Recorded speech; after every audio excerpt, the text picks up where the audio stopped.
L'histoire commence alors qu'une jeune fille se retrouve seule après qu'un groupe de gobelins a attaqué la calèche dans laquelle elle se trouvait. Les gobelins veulent mettre fin à sa vie, mais un mystérieux garçon arrive pour la protéger. Des années plus tard, on demande à notre protagoniste, Lost, s'il aimerait rejoindre un groupe de filles, et tout le monde est choqué d'entendre que la fille veut faire équipe avec lui. Lost étant lui-même choqué, la fille lui fait remarquer que son panneau demande clairement de recruter des gens pour son groupe. La fille insiste pour se joindre à lui et déclare qu'elle est une artiste martiale. Lost se présente comme une sorte de guérisseur, mais un employé de la guilde des aventuriers se précipite pour empêcher la jeune fille de faire la plus grosse erreur de sa vie. Elle s'appelle Amherst et prévient la jeune fille, nommée Narsena, de ne pas rejoindre le groupe de Lost. Amherst révèle que ce type a reçu le surnom de « Lost l'incompétent ». C'est un guérisseur, mais il ne connaît que le sort de débutant appelé « guérir ». C'est un orphelin du labyrinthe, comme les autres enfants sans parents, il a grandi en tant qu'aventurier. Pourtant, même après toutes ces années, Lost n'est pas capable d'utiliser un sort de soin de zone ou de soin élevé. Il est connu de tous comme un être humain totalement raté. Malgré tout, Lost a réussi à rejoindre le groupe Lightning Sword, jusqu'à ce qu'il soit exclu pour son incapacité à utiliser la magie de désintoxication. Tout le monde sait à quel point il est incompétent, et personne ne l'invitait jamais à rejoindre son groupe. Amherst prévient que Narsena ne pourra jamais gagner d'argent si elle s'associe à Lost, mais Narsena révèle qu'elle a déjà beaucoup d'argent. Amherst panique en voyant la quantité d'argent que Narsena transporte, et elle explique que la plupart des aventuriers de cette ville sont des gangsters. Tout le monde a l'air plutôt menaçant, alors Amherst dit à Narsena de ne jamais montrer de telles sommes d'argent. Narsena la remercie gracieusement, et Amherst voit bien qu'elle est plutôt novice en matière d'aventure.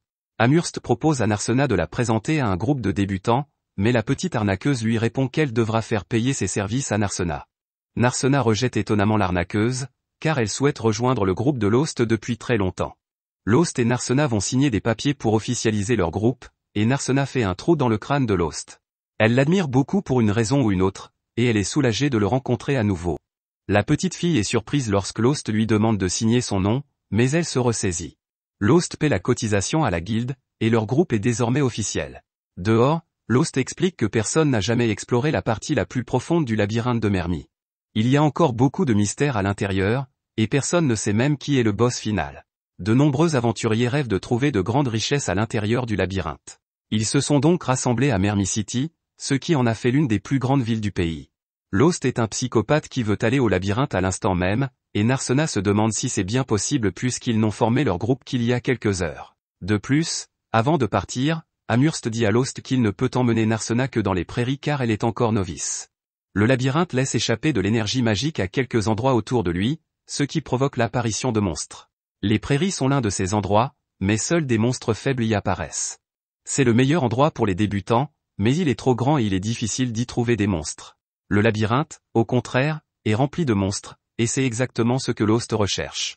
Il assure à Narsena qu'ils n'auront pas de problème tant qu'ils ne s'enfoncent pas trop profondément dans le labyrinthe, et qu'il pourra s'en occuper si les choses tournent mal. Lost est étrangement confiant pour un guérisseur, mais il dit que ce n'est rien, et il continue. Lorsqu'ils arrivent, Narsena insiste pour prendre la tête du groupe. C'est une artiste martiale, il est donc normal que Lost la soutienne par derrière en tant que guérisseur. Lost est heureux de l'assurance de Narsena, mais il se demande si elle sait vraiment se battre. Narsena fait rapidement ses preuves en battant un groupe de gobelins, et Lost est très impressionné.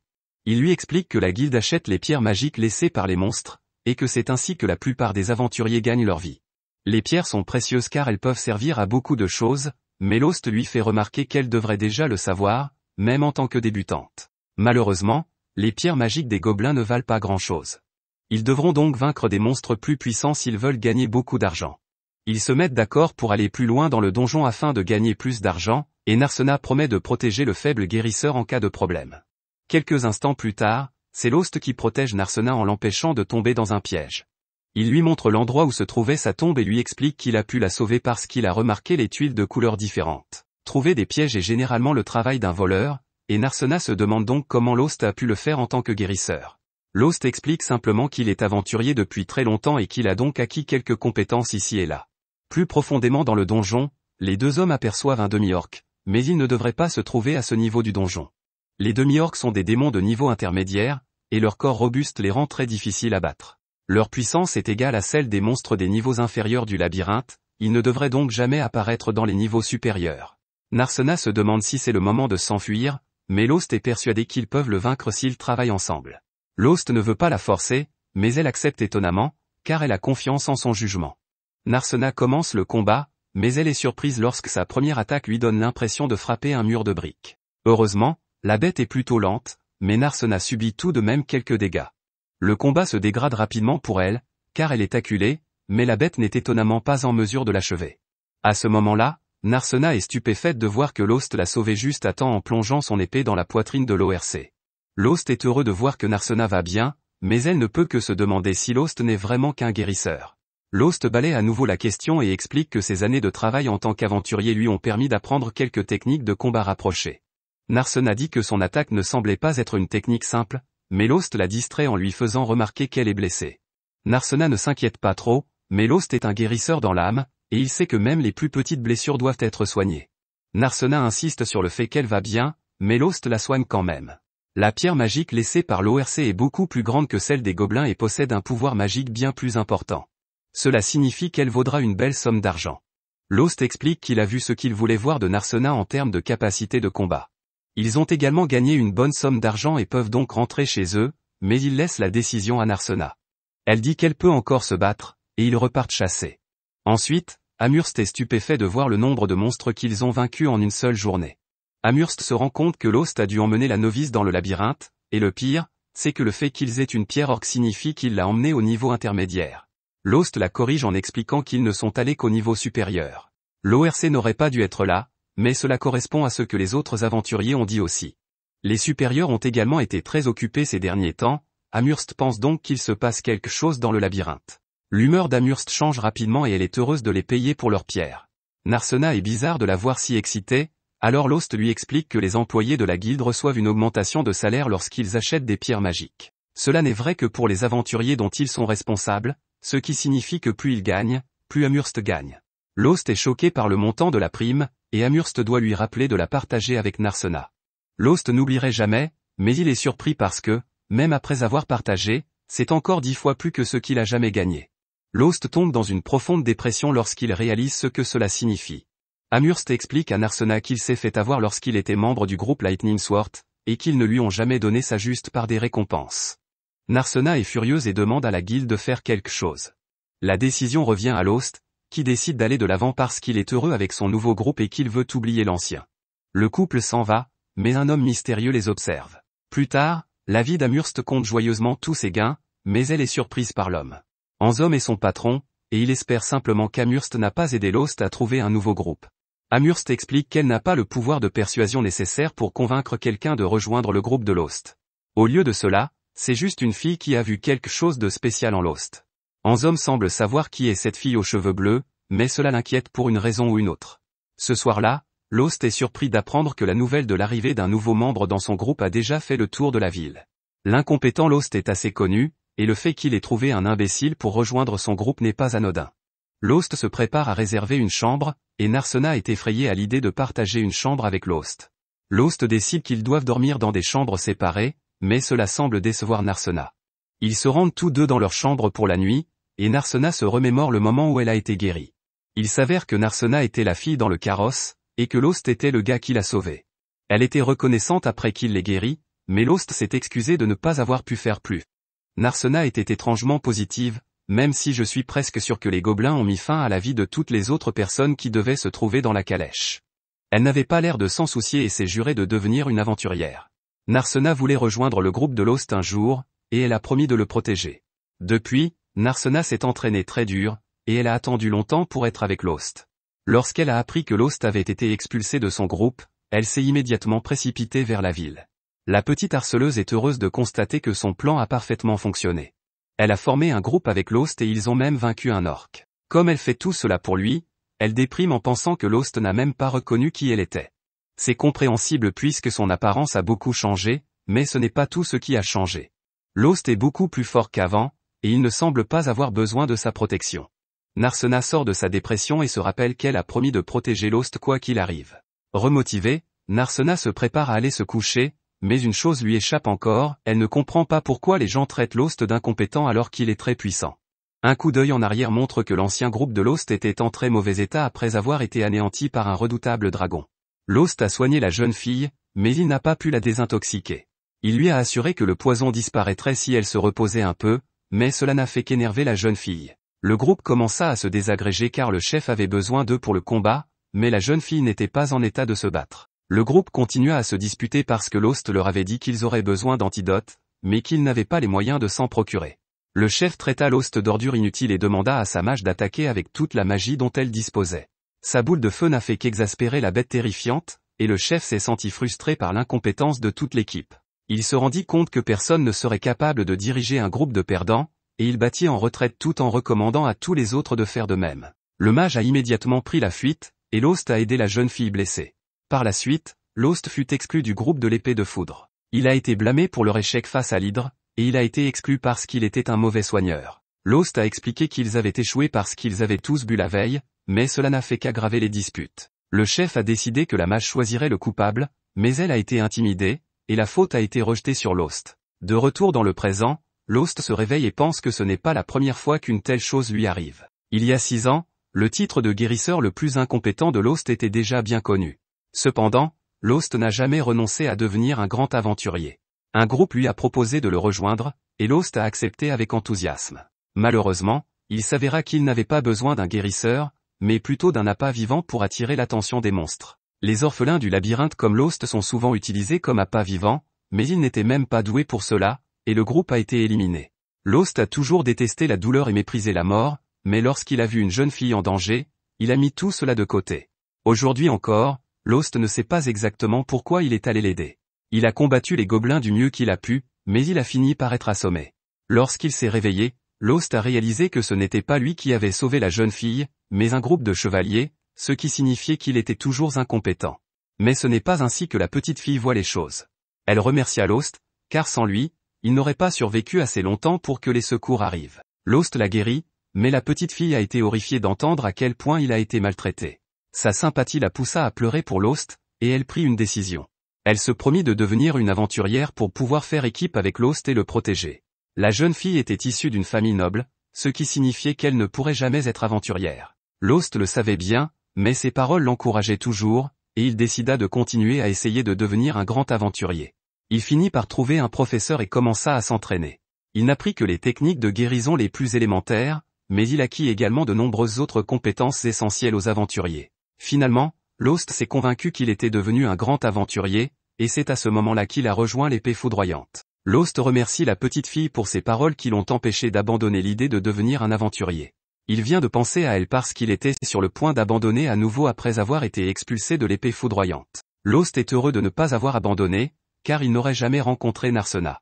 Narsena vient le voir et tous deux vont prendre leur petit déjeuner. Ensuite, ils se dirigent vers le labyrinthe, où ils ont l'intention de s'enfoncer encore plus profondément. À l'intérieur, ils arrivent à un cercle de téléportation, et c'est la première fois que Narsena en voit un. Chaque labyrinthe en possède un, et Narsena se demande s'il peut les envoyer n'importe où. Malheureusement, Lost doit expliquer à la jeune fille que les cercles de téléportation ne peuvent les emmener qu'à d'autres endroits dotés de cercles de téléportation. Narsena pense que les cercles de téléportation devraient être installés directement à l'intérieur des villes, mais elle se rend compte que cela faciliterait les attaques des monstres. Lost la corrige à nouveau en lui expliquant que les monstres ne peuvent même pas utiliser les cercles de téléportation. La raison pour laquelle les cercles de téléportation ne se trouvent pas dans les villes est que le savoir-faire nécessaire pour les créer a été perdu il y a des centaines d'années et qu'il n'y a personne qui puisse en fabriquer de nouveaux. Ils utilisent le cercle de téléportation et arrivent au niveau intermédiaire du labyrinthe. Les monstres qui apparaissent ici sont très puissants, il faut donc être prudent. Ils finissent par tomber sur quelques monstres, mais l'attaque de Narsena ne fonctionne pas. Lost explique que c'est parce qu'elle combat un lynchage, qui n'a pas de forme physique. Il s'agit d'un type de monstre qui s'est transformé en esprit, et les attaques physiques sont donc inefficaces contre lui. Les monstres de ce type seront difficiles à affronter pour des gens comme eux qui ne peuvent pas utiliser la magie, alors ils pensent qu'ils devraient s'enfuir. Narsena refuse, car elle est sûre de pouvoir le vaincre. Ils mettent au point un plan, Lost attire l'attention du lynchage et l'attire vers Narsena. Avec un entraînement extrême, certains humains peuvent manipuler le pouvoir du ki dans leur corps. Les artistes martiaux comme Narsena, qui se sont entraînés pendant des années, sont capables de le faire. Ce qui permet à l'utilisateur d'attaquer des esprits comme le lynchage. Narsena utilise cette technique et détruit complètement le lynchage. Les deux héros célèbrent leur victoire, mais Narsena est blessé. Lost utilise un outil magique qui augmente les effets de guérison et soigne Narsena. Les pierres magiques trouvées par les aventuriers finissent par tomber entre les mains d'artisans qui les transforment en outils magiques. Le lynchage qu'ils viennent d'effectuer en double a laissé un noyau magique, et Narsena se demande à quel prix il se vendra. Lorsqu'il retourne à la guilde, Amherst est une fois de plus émerveillée et reconnaissante pour les pierres que notre duo lui a apportées. Après avoir reçu une somme d'argent surprenante, le duo retourne en ville. Il tombe sur une grande dispute et Lost explique que beaucoup d'aventuriers ont eu des altercations ces derniers temps. Beaucoup d'aventuriers turbulents sont apparus, et cela commence à troubler la paix de la ville. Lost estime qu'il n'y a rien à faire, et qu'il devrait s'offrir un bon repas.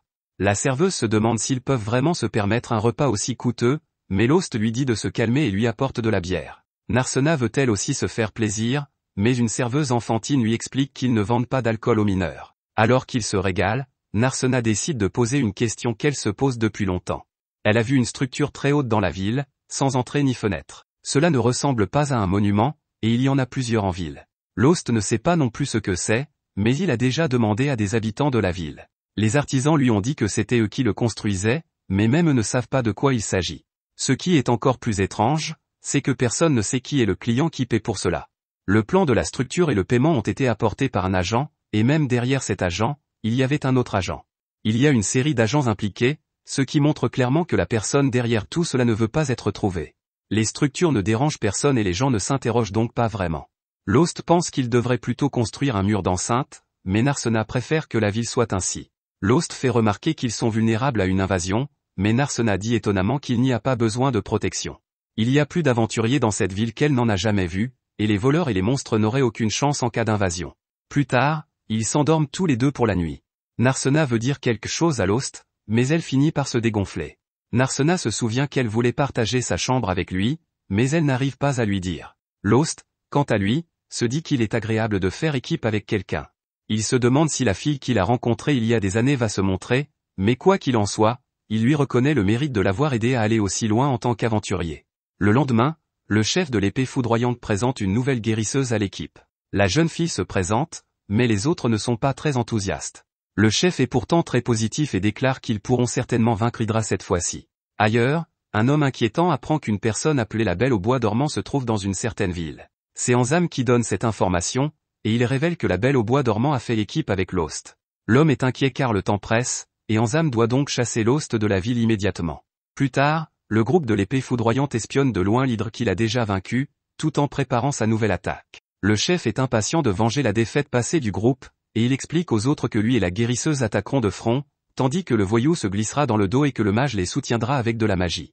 Lyra, la guérisseuse nouvellement recrutée par le groupe, rejette l'idée car elle ne peut pas se battre en première ligne. Cela surprend le reste du groupe, car leur ancienne guérisseuse était tout à fait capable d'assumer le rôle de première ligne. Lyra est encore plus choquée lorsque le groupe lui fait remarquer que c'est Lost qui a réussi à trancher la tête de l'hydre la dernière fois qu'ils se sont battus. Lyra n'est pas en mesure de rivaliser avec lui, et le chef lui demande de rester en arrière pour qu'elle puisse se concentrer sur les soins et le traitement des poisons. Ce chef est déterminé à remporter la victoire, même sans Lost. D'une manière ou d'une autre, l'hydre va tomber. Pendant ce temps, à la salle des guildes, Lost et Narsena remettent un nouveau butin impressionnant provenant du donjon. Amherst se demande si toutes ces richesses proviennent vraiment des niveaux inférieurs et si les deux ne se mettent pas inutilement en danger. Cependant, Lost lui assure que leur petite équipe joue la carte de la sécurité dans les niveaux les plus faciles du donjon. Amherst suggère qu'ils agrandissent un peu leur groupe et que, ce faisant, ils augmentent aussi leurs profits. Ses intentions ne sont pas du tout désintéressées, car cela lui rapportera aussi de l'argent. Lost reconnaît que c'est peut-être une bonne idée, mais décide que ce n'est pas le bon moment. Ils se contentent de la situation actuelle. Ils perçoivent leur salaire et se rendent compte qu'avec autant d'argent, ils peuvent se permettre de louer leur propre maison. La plupart des équipes aisées louent des maisons pour en faire leur forteresse, afin d'y stocker le butin et les objets de valeur qu'il serait impossible de mettre à l'abri dans un simple appartement. De plus, comme le dit Amherst, une chambre d'hôtel miteuse n'est pas un lieu propice à l'éclosion d'un véritable amour entre les membres du groupe. Pendant que Narsena rêve à toutes les possibilités, Lost se souvient de l'ancien bastion de son groupe et de la façon dont il a été forcé de dormir dans une salle de stockage exiguë. Lost aime rester positif, mais il n'a pas eu la vie facile. En parlant de difficultés, l'équipe Lightning Sword n'est pas en reste. Leur combat contre l'hydre s'est mal passé, c'est le moins que l'on puisse dire. Les membres de l'équipe, meurtris par l'échec de leur excursion, sont frustrés par cet échec, du moins ceux qui peuvent encore tenir debout. Margulu est furieux et confus, frappant du poing contre la table alors qu'il s'efforce de comprendre pourquoi ils ne parviennent pas à vaincre l'hydre. Pendant ce temps, Lyra s'occupe de désintoxiquer Armia, blessée, tandis que les autres se chamaillent. Ils commencent bientôt à réaliser que Lost, leur guérisseur inutile qui se plaignait mais obéissait quand même, était peut-être plus utile qu'ils ne le pensaient. Margulu décide d'aller demander à Lost de revenir dans l'équipe. Après tout, qui pourrait refuser de rejoindre l'illustre Lightning Sword? Un peu plus tard, Lyra est réveillée par Armia, qui se sent beaucoup mieux après avoir été soignée. En écartant le rideau, elle propose à la mage de manger un morceau. En cherchant de la nourriture, elle découvre que Siberia et Margulu ont disparu et se demande où ils ont pu aller. Il s'avère que tous deux sont partis à la recherche de leur ancien coéquipier. Margulu, qui n'a pas froid aux yeux, apporte l'offre à Lost à la salle des guildes comme s'il s'agissait d'un cadeau, tout en riant et en prétendant que leurs abus passés n'étaient qu'un petit malentendu.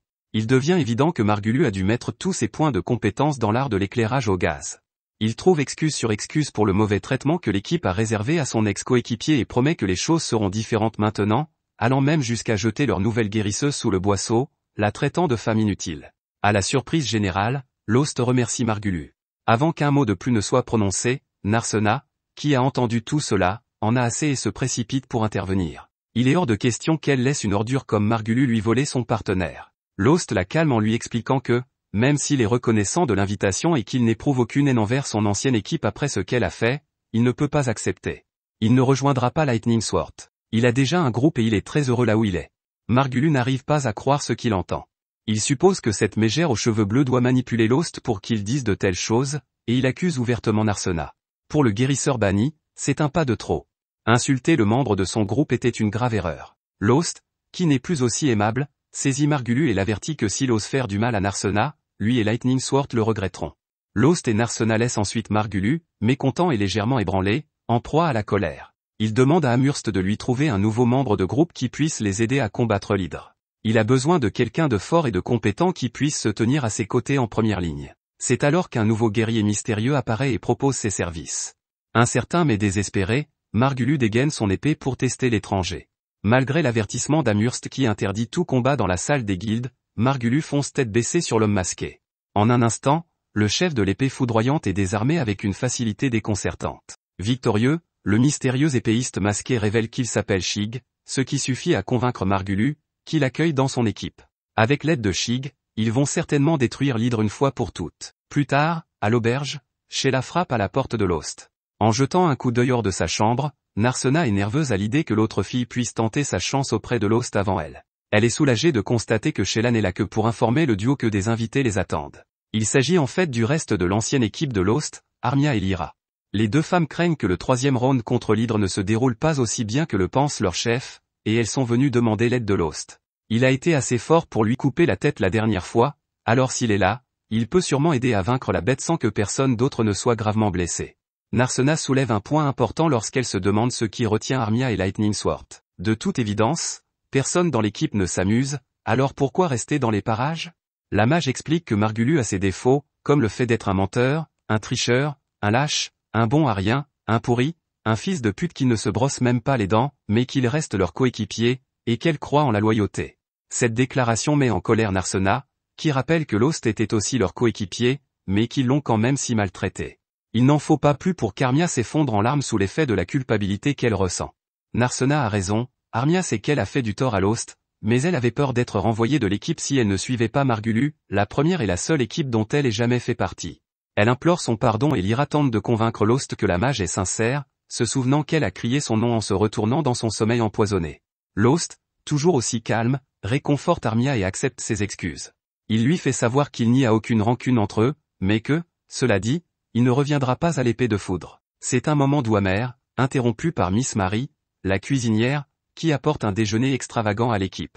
Elle pense notamment que le petit mage a besoin d'un peu de graisse sur ses os, ou au moins d'un sourire sur son visage, et sa cuisine peut lui apporter les deux. Lyra et Lost profitent de cette distraction pour se mettre à l'écart et discuter en privé. Narsena pense que Lyra et Armia devraient quitter leur équipe, mais ce n'est pas si facile. Lost, se souvenant des propos de Margulu sur leur nouvelle guérisseuse, l'avertit que si elle reste, elle risque de passer un sale quart d'heure avec l'épée foudroyante. Armia n'abandonnera pas son groupe, et Lyra n'abandonnera pas Armia, ce qui signifie qu'elles sont toutes les deux coincées dans leur situation difficile. C'est une situation difficile, et même Lost se sent en conflit. Il semble qu'aucun des deux groupes ne puisse vraiment faire quoi que ce soit. De retour à leur base, Lyra est présentée aux nouveaux membres du groupe. À sa grande surprise, elle reconnaît immédiatement son nouveau coéquipier, ce qui signifie que son petit masque de fantôme de l'opéra n'a pas beaucoup aidé. Elle l'appelle Zig, mais Margulu la corrige, il s'agit en fait de Shig, une personne complètement différente. Lyra n'est pas dupe et exige de savoir ce qui se passe. Shig fait sa meilleure imitation de Kenshin Himura, mais lorsque Lyra lui fait remarquer que son épée a été volée et qu'elle appartient à un certain Monsieur Ronaldo, il perd son sang-froid et explique qu'il a hérité cette lame de son maître. Or, comment pourrait-il savoir qui est Monsieur Ronaldo s'ils ne se sont jamais rencontrés? Sa couverture de pacotille est mise à mal, mais Lyra abandonne et s'en va, permettant à Shig de continuer à jouer la comédie un peu plus longtemps. D'ailleurs, l'avoir à ses côtés ne sera peut-être pas si mal après tout. Alors que la tempête s'intensifie, les deux groupes s'aventurent, sans être sûrs de ce qui les attend. Notre héroïne aux cheveux bleus démontre exactement pourquoi elle est la partenaire idéale en éliminant à elle seule tout le groupe de monstres avec facilité. Lost est impressionné, mais Narsena est déjà impatiente de relever le prochain défi. Malheureusement, Narsena a perdu son ordonnance OIC et elle a faim, alors le prochain défi est le déjeuner. Il trouve un endroit parfait sur le sol sale du donjon, mais au lieu d'apporter des sandwichs, Narsena surprend Lost avec un énorme festin. Il s'avère que Betty Crocker les a forcés à prendre les restes de tout à l'heure, mais Lost n'a pas remarqué que Narsena avait apporté la boîte géante de nourriture. Alors qu'il s'empiffre, Lost explique à quel genre de monstre ses anciens coéquipiers sont confrontés. L'hydre est un ennemi vraiment terrible, avec plus de muscles qu'un protagoniste de Jojo et un corps recouvert d'écailles assez puissantes pour dévier les attaques physiques et magiques. Comme si le fait d'être indestructible ne suffisait pas, elle est également remplie d'un poison qui tue les protagonistes. Ces dragons sont assez rares, mais parmi les monstres de son calibre, c'est le plus courant. C'est pourquoi l'hydre a été longuement étudié par les aventuriers du passé, qui ont mis au point un certain nombre de méthodes pour en venir à bout. Son poison fait gicler le sang par les deux bouts, comme si l'on venait de manger un Taco Bell rempli de verre brisé, mais heureusement, il existe un antidote que l'on peut acheter. Mais heureusement, il existe un antidote disponible à l'achat. Il est cependant assez cher, et c'est pourquoi l'ancienne équipe de Lost n'en avait pas avant. Lost explique que son ancienne équipe devra s'en remettre entièrement à la magie détoxifiante de la nouvelle guérisseuse. Narsena ne peut s'empêcher d'être un peu nerveuse en entendant tout cela, mais Lost apaise ses craintes en décrivant le genre de personnes qui composent son ancienne équipe. Son chef, Margulu, a beau ressembler au héros gratuit des jeux mobiles, c'est un épéiste hors pair. Tant qu'il ne prend pas ses jambes à son cou et qu'il ne sous-estime pas son adversaire, Margulu peut être redoutable. Saberia n'est pas en reste, grâce à sa vitesse et à son agilité hors pair, son talent pour la furtivité lui permet de se faufiler parmi les monstres, même ceux qui ont autant de tête et d'yeux que les animateurs ont décidé d'en coller sur ce qu'on appelle une hydre. Narsena n'aime pas entendre Lost parler en des termes aussi élogieux de son ancienne équipe, car ils l'ont abandonné de la même façon que vous abandonnez un anime après le premier épisode de remplissage. Cependant, Lost dit que le seul langage qu'il connaît est la vérité, alors Narsena garde ses opinions pour elle pour l'instant. Elle se contente de dire qu'elle est fatiguée de devoir affronter le même donjon jour après jour. Lost convient qu'il est peut-être temps de passer à autre chose, et Narsena évoque avec enthousiasme les marécages qui ne sont pas très loin. Pendant ce temps, nous rejoignons Lightning Sword. Ils sont au milieu d'un combat acharné contre l'hydre qui semble avoir été créé uniquement pour rappeler aux personnages secondaires qu'ils ne sont pas des personnages principaux. Margulu parvient à porter un coup tranchant à l'une des nombreuses têtes, et leur dernier membre, Shig, enchaîne avec un coup de taille qui manque de décapiter la bête. Poursuivant son avancée, l'épéiste de masse prépare un nouvel assaut, mais au moment où Salam atteint la bête, il recule et se replie. Margulu lui reproche de ne pas avoir terminé le travail, mais Shig répond en demandant si Margulu serait vraiment d'accord pour qu'il s'approprie toute la gloire. Il pense que, Margulu l'homme trophée, mérite ce trophée pour lui-même. Après tout, Margulu le tueur d'Hydra, sonne mieux que tous ces autres surnoms stupides. Désireux que j'arrête de me moquer de lui, Margulu fonce tête baissée sur le monstre, mais il est rapidement renvoyé après son attaque téméraire. Lyra est occupée à soigner leur voyou, mais elle n'arrive pas à croire que leur chef au cerveau dérouté fonce droit sur le monstre. Il n'a aucune chance parce que le dragon est en fait un char d'assaut ambulant avec plus de points noirs que le dos de Saberia. Lyra continue de se plaindre, mais Saberia lui répond qu'il est comme ça, qu'elle aime les mauvais garçons et qu'elle trouve sa stupidité plutôt charmante. Une fois ses blessures guéries et son terrible choix d'homme fait, la coquine s'empresse de retourner faire d'autres mauvais choix de vie. À ce moment-là, l'attention de Lyra se porte sur Shig, qui semble observer à distance, et elle se demande ce qu'il prépare. Le combat dure depuis un moment déjà, et l'hydre commence à ralentir. Les distractions de Saberia permettent à Margulu d'infliger des dégâts considérables, et dans ce monde où les lois sur le travail des enfants n'existent pas, Armia fait des heures supplémentaires avec ses assauts magiques. Grâce à la combinaison de leurs pouvoirs, Lyra est persuadée que l'hydra va bientôt tomber. Ses espoirs sont anéantis lorsque l'hydre envoie un énorme rocher dans la poitrine de la petite ouvrière, qui aimerait maintenant assembler des Nike comme les autres enfants. Armia est terrifiée de voir que le monstre a maintenant fixé son regard sur elle. Elle pousse un cri à glacer le sang lorsque le monstre se rapproche d'elle, et les choses prennent une tournure sombre lorsque quelque chose d'étrange commence à se produire. Une substance sombre, semblable à de la fumée, commence à émaner de son corps. Personne ne peut l'identifier jusqu'à ce que Shig souligne qu'il s'agit de la peur. Il s'avère que la peur est exactement ce dont se nourrissent les monstres comme l'hydre pour devenir plus forts. Ce qui est étrange, c'est que la peur n'est généralement pas visible à l'œil nu. L'équipe se rend rapidement compte qu'elle a été entourée par la fumée qui s'échappe de toutes parts. Lyra est choquée de constater qu'il s'agit de mana, une chose que l'on ne trouve que dans les parties les plus profondes du labyrinthe. Mana, peur, quoi que soit cette brume, l'hydre l'absorbe avec avidité et commence à se transformer.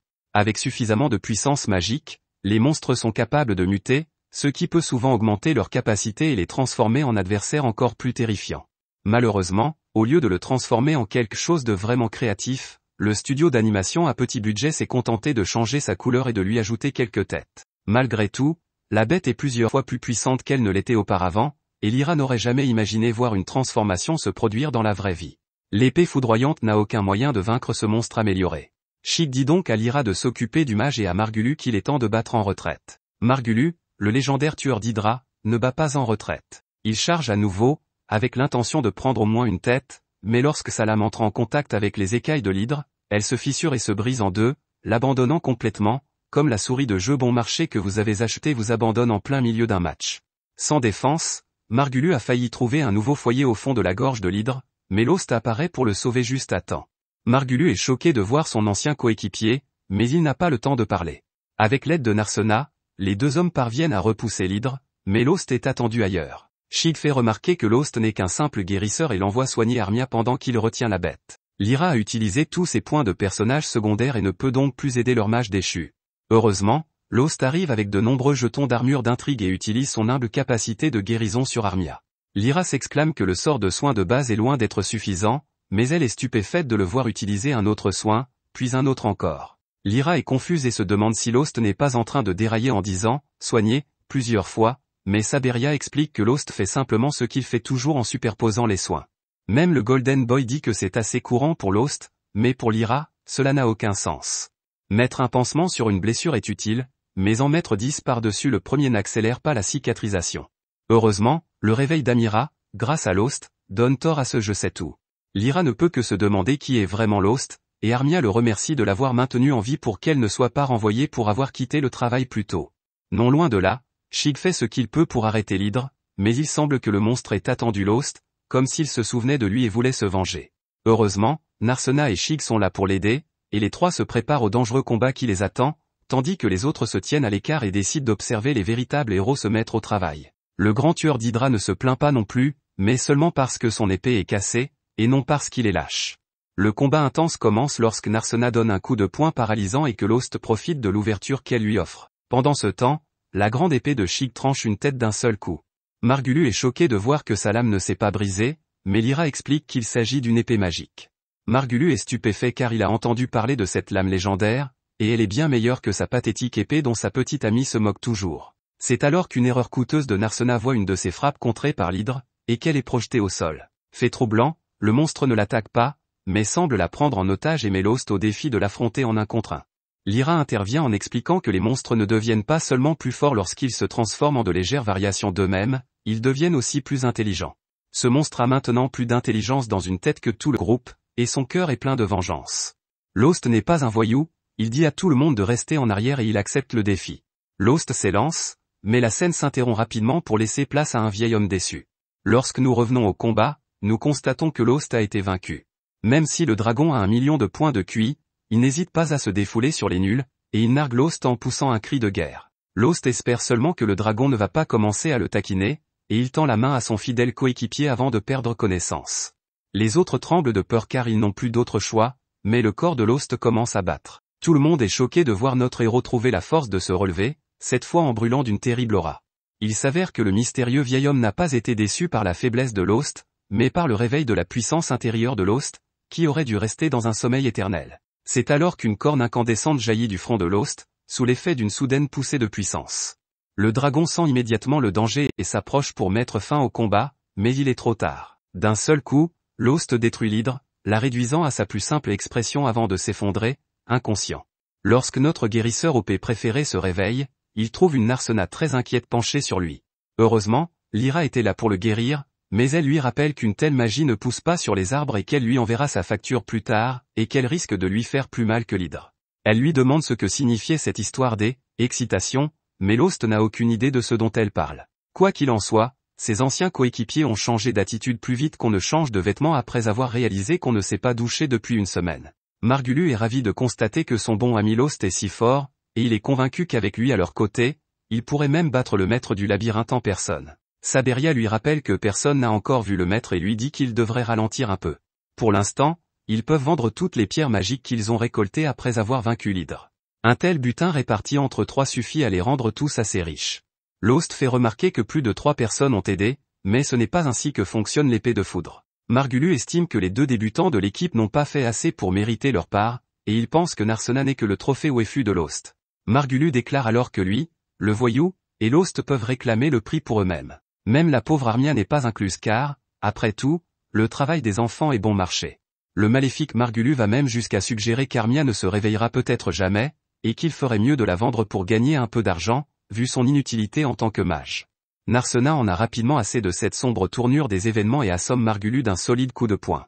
Le trophée déchu commence à se plaindre que les membres de la guilde n'ont pas le droit de se battre entre eux, et il exige que les autres témoignent contre Narsena. Bien entendu, les personnes qu'il vient d'énerver n'ont rien vu et n'ont rien à témoigner. Heureusement pour lui, sa coéquipière est là pour le soutenir, et elle dit qu'elle fera savoir à la guilde qu'il collabore pour enfreindre la loi. Chic change d'avis et déclare qu'il a peut-être vu quelque chose après tout. Cependant, aux grandes dames de Margulu, il révèle que ce qu'il a vu, c'est quelqu'un qui tente de trafiquer une jeune fille. Lyra est d'accord, un pervers a certainement essayé de vendre une personne inconsciente, un crime diabolique qui mérite d'être puni, même dans un monde animé fictif. Chic dit qu'il ne peut pas laisser passer ça, et Margulu est choqué quand il fait allusion à sa véritable identité. Par la suite, Margulu et Saberia reçoivent leur juste tribut et sont attachés comme on l'est lorsqu'on regarde un anime et que ses amis veulent passer du temps ensemble. Shig enlève son petit masque qui ne cache absolument rien pour révéler sa véritable identité, son vrai nom est Zik, une surprise absolue de la part des animateurs. Il s'avère qu'il est un aventurier de la Guilde royale des aventuriers, ce qui n'est pas rien. Il explique qu'en tant que membre de la Guilde royale, il est chargé de surveiller les autres aventuriers et de protéger la ville, un travail habituellement réservé aux aventuriers locaux, qui font défaut depuis quelque temps. Lorsqu'il est arrivé pour enquêter, il est immédiatement tombé sur Lightning Sword et, depuis, il les surveille de près, derrière son déguisement parfait. Zik était complètement méconnaissable derrière le masque, et il a été témoin de beaucoup de choses. Il n'est donc pas surprenant que Margulu et Saberia soient jugés inaptes à la guilde et qu'ils soient expulsés de l'association. Il est probable que ces deux-là finiront par passer leur vie aux travaux forcés, à nettoyer de l'huile pour bébé après chaque fête de Didi. Ils commencent à se plaindre, mais Lost les ignore et demande à parler à Zik en privé. Étonnamment, il demande que ses anciens coéquipiers soient épargnés pour une raison ou une autre. Lost explique qu'autrefois, ces deux-là étaient de bons aventuriers avec des rêves et des aspirations, mais qu'ils ont été corrompus par l'idée d'être les meilleurs. Ils sont peut-être assoiffés de richesse et de statut social, mais ils ne sont pas vraiment mauvais, juste égarés et perdus. Le discours de Lost fonctionne bien mieux que le mien lorsqu'il s'agit d'échapper à une contravention pour excès de vitesse, si bien que Zik accepte et les libère tous les deux. Cependant, il s'assure qu'ils comprennent qu'il pourrait toujours les surveiller, mais qu'ils ne le sauront jamais car il portera à nouveau son masque. Les deux chanceux n'ont pas besoin d'être convaincus et s'enfuient rapidement, espérant sortir définitivement de l'histoire. Zik explique que même s'ils avaient été expulsés, ils continueraient à être sournois, essayant de faire du trafic humain avec tous ceux qu'ils rencontreraient. Ainsi, en tant qu'aventurier, la guilde peut garder un œil sur eux. Mais Amherst n'en est pas si sûr. Il aurait été facile de surveiller ces deux-là dans la capitale, où les aventuriers de haut niveau cachent leur identité à l'aide de déguisements sophistiqués, mais ici, ce n'est qu'une petite ville et ils n'ont pas ce genre de ressources. Zik est d'accord et lui propose de rester un peu pour s'assurer que les choses restent au même niveau par ici. Après tout cela, Narsena ne se sent pas très bien dans ce qui vient de se passer. Elle regrette d'avoir convaincu Lost d'aider ses anciens coéquipiers, mais Lost n'est pas inquiet. Il a peut-être encore des sentiments pour son équipe, mais il est satisfait de la façon dont les choses se sont terminées et n'a pas de regrets. Il remercie Narsena et lui demande de rester sa partenaire, ce qu'elle accepte volontiers. Ce soir-là, Zik et Lyra discutent de sa véritable mission. Zik explique qu'il est venu enquêter sur la ville à la lumière de toutes les mutations en cours, comme l'hydre qu'ils viennent d'abattre. Il s'avère que Zik a utilisé un autre déguisement en plus de l'ancien pour se cacher des hautes sphères, une moustache, qui a pratiquement effacé son existence de la surface de la Terre. Grâce aux informations qu'il a recueillies, il pense que la guilde des aventuriers est directement responsable des mutations, et il soupçonne même le chef en charge d'être derrière tout ça. Il demande à Lyra de l'aider et de former un groupe ensemble, comme au bon vieux temps. Lyra, bien qu'hésitante, accepte à une condition, Armia, la mage, doit rejoindre le groupe. Zig souhaite la bienvenue à la nouvelle recrue et déclare qu'il aura besoin de toute l'aide possible, surtout maintenant qu'il a été témoin de la force monstrueuse dont Lost a fait preuve lors de leur combat. Quelqu'un comme Lost exige toute leur attention. Plus tard, nous constatons que les trois ratés, Zig, Lyra et Armia, se sont regroupés. La jeune mage semble assez secouée après avoir fait autant de travail d'enfant, et Lost la félicite, ainsi que les autres, d'avoir fait équipe. Lost et Narsena commencent ensuite la journée en se rendant à la salle des guildes. La bataille contre l'hydre leur a laissé quelques pierres magiques à échanger contre de l'argent, mais Lost est plus intéressé par leur première quête. Il leur explique que le métier d'aventurier ne se résume pas à combattre des monstres. La recherche d'objets importants et la défense de ceux qui ne peuvent pas se défendre font également partie des devoirs et des responsabilités d'un aventurier. Il souhaite que Narsena acquiert le plus d'expérience possible, et celle-ci manque de s'évanouir lorsqu'elle réalise à quel point il tient à elle. À la guilde, le couple est accueilli par des regards étranges et venimeux de la part des autres. La nouvelle de la victoire de Lost sur l'hydre semble s'être répandue, et il prévient sa partenaire que des salauds pourraient vouloir voler leur pierre magique. L'un d'entre eux, Marnell, s'approche de Lost et lui demande s'il a un moment pour parler. Devant l'hésitation de Lost, Marnell dit au reste de ses acolytes d'aller casser des cailloux, pour qu'ils puissent avoir une conversation plus personnelle. Lost détermine que ce type ne veut pas de ces pierres précieuses, mais il est toujours surpris lorsque Marnell baisse soudainement la tête et s'excuse au nom de tous les aventuriers. Bien qu'ils sachent quel genre de type était Margulu, ils n'ont rien fait et n'ont jamais essayé d'aider Lost. Pour ne rien arranger, ils se sont même moqués de sa chevelure stupide et de sa personnalité insipide. Ils l'appelaient alors le Lost incompétent, et ne lui ont jamais accordé la moindre attention. Narsena est prête à lui mettre le pied à l'étrier et dit à Marnell qu'il ne suffit pas de s'incliner. S'il veut vraiment s'excuser, il doit polir l'épée de Lost et embrasser ses pierres. Marnell trouve que c'est allé trop loin, mais cela rend Narsena encore plus furieuse. C'est loin d'être comparable aux années et aux années que Lost a dû supporter leur manque de respect, mais c'est un bon début. Lost, essayant d'éviter d'être annulé pour avoir forcé quelqu'un à polir son épée, dit que tout cela n'est pas nécessaire. La vérité, c'est qu'il est toujours incompétent en matière de guérison, que les choses n'ont pas beaucoup changé et qu'il préférerait qu'il continue à l'insulter. Les deux se mettent d'accord, et c'est comme si toute la tension s'était évaporée de la salle des guildes, donnant à nos héros l'occasion de vendre leur joli butin. Amherst regarde la pierre magique qu'ils lui ont apportée et, comme toutes les femmes à qui j'ai montré ma collection de Pokémon, elle est impressionnée par sa taille et son étrangeté. Lost soupçonne que sa forme étrange est le résultat de la mutation du monstre, et Narsena craint que cela n'affecte le prix. Il s'avère qu'elle a raison, la guilde est prête à payer 10 fois ou plus ce qu'elle paierait normalement pour quelque chose d'aussi précieux et rare. Les monstres ne devraient pas absorber assez de mana pour se transformer de la sorte en dehors du labyrinthe. Les autres rapports épars de monstres agissant étrangement ne font qu'accroître les soupçons de Lost et il demande pourquoi la guilde n'envoie pas quelqu'un pour enquêter. Avant qu'Amherst ne puisse répondre, Monsieur Anzom arrive, donnant l'impression d'être un personnage principal bien qu'il ne soit que le responsable de la guilde. Il leur demande de le rejoindre dans son bureau et, après avoir parcouru les rapports, mentionne que les transformations de monstres sont rares, mais pas inédites. Anzom explique qu'il est trop beau pour s'occuper de choses aussi insignifiantes, et que si Lost a peur, il est peut-être temps pour le guérisseur de quitter cette ville une bonne fois pour toutes. Narsena est plus qu'ennuyée par Monsieur Cul-de-Sac, et Amherst lui répond que c'est justement le genre de gars qu'il est. Elle évoque ensuite Monsieur Mist, l'actuel président de la guilde, un homme si vieux qu'il peut à peine quitter son propre bureau et trébuche souvent en montant à l'étage. Face au déclin mental évident de Monsieur Mist et sans avoir à passer par un processus de sélection compétitif, Anzom a pris les fonctions de président. Il a la réputation, parmi les autres employés de la guilde, d'être strict et sans état d'âme. Lost n'est pas intéressé par les potins du travail, il faut donc lui montrer toutes les quêtes disponibles. Narsena est consterné par le caractère dérisoire de certaines d'entre elles, comme celle où un homme veut juste aller pêcher dans le lac souterrain du labyrinthe et a besoin d'une escorte. Amherst, désireux d'obtenir plus d'argent, lui rappelle que tout travail avec une récompense est un travail qui vaut la peine d'être fait. Lost tombe alors sur une mission qui consiste à vaincre une bande de monstres. Narsena se réjouit de l'idée d'une mission digne de ce nom, mais Amherst lui dit que ce n'est pas possible. Il s'avère qu'un phénix se trouve dangereusement près d'un cercle de téléportation qu'il devrait traverser. La quête leur rapporterait beaucoup d'argent, mais pour un guérisseur et un artiste martial, essayer de combattre un phénix, c'est du suicide. Ils n'ont pas d'attaque à longue portée, donc pour qu'ils acceptent la quête, ils doivent avoir au moins un guerrier, un mage et un soigneur qui peut utiliser des soins de zone. S'ils veulent vraiment vaincre la bête et obtenir l'énorme récompense, ils auront besoin d'aide. Nos deux héros s'enthousiasment lorsqu'ils réalisent qu'ils connaissent les trois parfaits aventuriers qui ont récemment formé un groupe.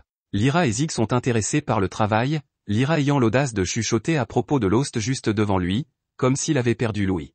Elle dit à Zig que c'est une bonne occasion d'observer le guérisseur banni, puisque c'est la raison pour laquelle il est resté dans les parages. Il demande ensuite à Armia ce qu'elle en pense, Mais la petite magicienne est trop occupée à se demander pourquoi ses choix de vie l'ont amenée à rejoindre ses perdants. Armia décide de faire ce qu'il pense être le mieux et dit qu'elle est simplement surprise que Lost veuille à nouveau faire équipe avec elle après qu'elle l'ait, top 10 anime trahi. Notre héros est prompt à pardonner et à oublier, et il ne garde aucune rancune envers son ancienne coéquipière. Ils n'ont plus qu'à se tourner vers l'avenir, et cet avenir consiste à faire équipe pour botter quelques phénix.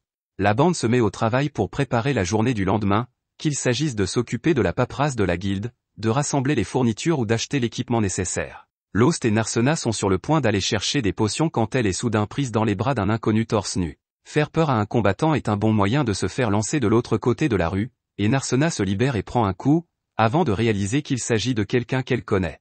Mademoiselle Ralma se présente comme une enchanteresse et aventurière de premier plan, connue sous le nom de « Dieu du feu », un surnom terrible qu'elle s'est choisi. La surprise de Narsena de voir une vieille connaissance est vite remplacée par la méfiance lorsqu'elle demande si Ralma a été envoyée par son père. Ralma confirme qu'elle a été envoyée par le père de Narsena, puisque son enfant préféré s'est enfui tout seul pour s'enfuir avec un garçon quelconque. Mais ce qui est surprenant, c'est que Narsena n'est pas la seule à connaître Ralma. Lorsque la rousse remarque le garçon dont il parlait, elle est surprise de constater qu'il s'agit de son ancien et inutile élève Lost. Il s'est en effet entraîné avec elle pendant une courte période, mais son manque d'habileté les a poussés à se séparer. Quant à Narsena, Ralma est un vieil ami de son père. Ce contexte passionnant étant posé, Ralma demande à la guérisseuse de lui accorder un moment en tête-à-tête avec Narsena, afin de discuter d'affaires familiales importantes, qui ne concernent pas un étranger comme lui. Lost se sent pousser des ailes et refuse de partir. Narsena est importante pour lui parce qu'ils sont partenaires et qu'il n'est pas un étranger. Si Ralma est là pour la ramener à son père, comme il le soupçonne, alors il n'ira nulle part. Ralma, amusé par l'audace de son ancien disciple, lui demande s'il pense pouvoir vraiment l'arrêter. Lost lui dit de « juste essayer », et le légendaire « Dieu des flammes » envoie alors la boule de feu la plus lente de l'histoire de l'anime du bout de sa fourchette. Lost l'esquive facilement et la seule victime du feu est la cuisse de dinde de quelqu'un d'autre. Narsena tente de calmer le jeu en expliquant qu'elle ne s'est pas vraiment enfuie, mais qu'elle a plutôt oublié de dire à qui que ce soit qu'elle partait. Elle a tout de même laissé un mot, qui disait simplement qu'elle partait retrouver son « grand frère », Lost, et qu'elle lui disait de ne pas s'inquiéter. Pour une raison ou pour une autre, elle pensait que son père serait soulagé d'apprendre que sa jeune fille impressionnable s'enfuyait sans un mot pour courir après un homme étrange. Ralma demande une explication pour son comportement tout à fait étrange, et Narsena hésite parce que la vérité est un peu gênante. Narsena est trop gênée pour révéler qu'elle avait des espions qui surveillaient Lost depuis longtemps, des yeux et des oreilles qui ne signalaient pas seulement ses déplacements et ses actions, mais aussi le fait qu'il avait été expulsé de Lightning Blade. Comme toute bonne traqueuse, Narsena a saisi sa chance et l'a saisie. Lost, voyant le malaise de sa partenaire, lui dit qu'elle devrait peut-être aller voir son père, d'autant plus que pour être aventurier, il faut l'autorisation de ses parents. Narsena est un peu blessé et effrayé de l'entendre dire cela, surtout parce que son père pourrait refuser et qu'il risquerait de ne plus jamais se revoir. Ralma met les choses au clair en disant que son père ne voit pas d'inconvénient à ce que sa fille devienne aventurière, mais qu'il craignait qu'elle ne revienne avec un petit ami minable. Tout ce que son père veut savoir, c'est si sa fille est en sécurité et si elle ne sort pas avec un spectateur d'anime. D'après Ralma, Narsena va bien, et elle lui dit de s'en remettre à elle pour convaincre son père. Cela fait, le dieu du feu demande à son stupide apprenti de lui apporter du vin pour qu'elle puisse parler de lui en privé. En tant qu'ancienne enseignante, elle se demande pourquoi Narsena est si captivée par un homme aussi incompétent que lui, mais Narsena prend la défense de Lost. Elle le défend en évoquant ses nombreux points forts et les compétences qu'elle a pu constater de visu depuis qu'elle fait équipe avec lui. Il est fort, sage et réfléchi, mais surtout, Lost est un homme bon, qui fait passer les autres avant lui, comme Narsena, qu'il a tout fait pour guider et aider à acquérir de l'expérience en tant qu'aventurière. Même si c'est elle qui est venue le sauver, elle s'est rendue compte, comme nous tous, qu'elle n'est qu'un fardeau, et l'idée de cela est plus qu'elle ne peut supporter. Ralma explique que Lost n'a jamais défendu personne de toute sa vie, à l'exception de Narsena. Il a changé grâce à elle, et il semble que ce soit pour le mieux. Ralma suggère à la jeune fille de rester encore un peu avec son amie guérisseuse et leur souhaite bonne chance pour la suite de leur voyage. Quant à elle, elle a sa propre mission. Monsieur Mist, le mystérieux président de la guilde, a des secrets que le dieu du feu compte bien révéler. Une fois les préparatifs terminés et les doutes écartés, l'équipe composée de Lyra la guérisseuse, Zig le sage, Armia la magicienne et, bien sûr, de notre guérisseur compétent préféré et de son compagnon de combat est rassemblée et prête. Il y a un pauvre phénix qui va se faire démolir. L'équipe se téléporte dans le donjon pour commencer sa chasse, et Narsena est prête à lancer les mains dès que ses pieds touchent le sol. Pour elle, c'est à vue, mais aucun phénix ne les attend, pas dans un espace aussi étroit. Se frayant un chemin à travers les couloirs étroits, La bande est en chasse, elle sait que sa proie ardente préférera les grands espaces, plus adaptés à un monstre volant de cette taille. La recherche prend fin lorsqu'il tombe sur une vaste caverne. Bordée de piliers brisés et surmontée d'un haut plafond, Armia et Narsena sont surprises de constater que même au plus profond du labyrinthe, il existe des espaces aussi vastes. Lyra se souvient qu'il s'agit probablement de la zone dont elle a entendu parler, on raconte qu'un nouveau chemin a été découvert dans les environs, une partie du labyrinthe qui n'a pas encore été explorée par les aventuriers. Et comme tous les aventuriers le savent, au bout de chaque sentier inexploré du labyrinthe se trouve tout le trésor non réclamé que l'on peut désirer. L'enthousiasme de Lyra est contagieux, et les filles sont ravies à l'idée de la richesse et de la gloire. Mais Seg leur rappelle qu'il y a un problème, un gros monstre effrayant garde le chemin, et personne n'a encore réussi à le franchir, si bien que la guilde a mis sa tête à prix. En enquêtant sur les lieux, Lost découvre rapidement des signes de combustion parmi les décombres, et il en conclut que cela ne peut être que l'œuvre du phénix. Pour tester son idée, il prend une pierre et la lance plus profondément dans la caverne. Son rebondissement sur la roche se répercute dans les étendues sombres. Férocement territorial, le phénix attaque dès qu'il détecte un intrus, et Lost compte bien sur lui. Au moment voulu, le labyrinthe s'illumine d'un portail brillant au plafond. Il en sort une boule de feu qui fait le tour de la pièce avant de dévoiler ses ailes et de s'envoler. Le phénix est arrivé, et la bataille ne fait que s'intensifier. Pendant ce temps, au Guildhall, Amherst est occupé à ne rien faire lorsque la guerrière en maillot de bain franchit la porte d'entrée. Désespéré, Amherst accueille la rousse avec un sourire enjoué dans la branche de la guilde des aventuriers de Marmite. Ralma est un peu surpris par l'amabilité du personnel à l'égard des aventuriers. Mentant comme une arracheuse de dents, Amherst dit qu'il est naturel pour elle d'être gentille avec les aventuriers. La vérité, c'est que Ralma à moitié nue est la première femme qu'elle voit qui ne soit pas habillée comme une nonne ou une caissière de banque dans cette ville. Le peu qu'elle porte est manifestement fait de matériaux nobles, voire de qualité magique. Amherst sait reconnaître un équipement coûteux quand elle le voit, alors qui que soit la rousse, elle vaut certainement la peine d'être connue. Amherst pense qu'elle est une cible sur laquelle il est possible de gagner beaucoup d'argent, c'est pourquoi elle propose à Ralma de l'aider de toutes les manières possibles. Ralma ne perd pas de temps et demande à voir le président de la branche. Amherst, un peu inquiète, demande à Ralma si elle a un rendez-vous, ce qui n'est pas le cas. Elle demande à Ralma si elle a une recommandation, mais elle n'en a pas non plus. Amherst demande si Ralma n'est pas la fille ou la petite-fille du président, mais là encore, c'est non.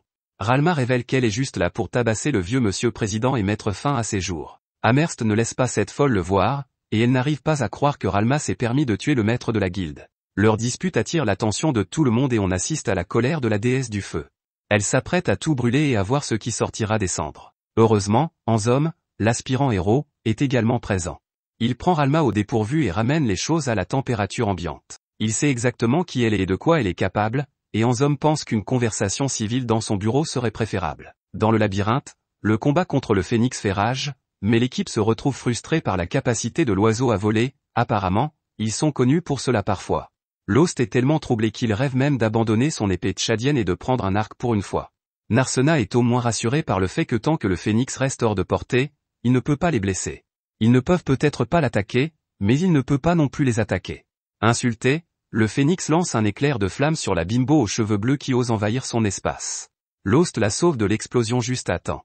Comme si ce n'était pas évident, il explique que son bec, ses serres et son corps brûlant ne sont pas les seules armes dont dispose le phénix. Ses attaques les plus dangereuses sont ses boules de feu.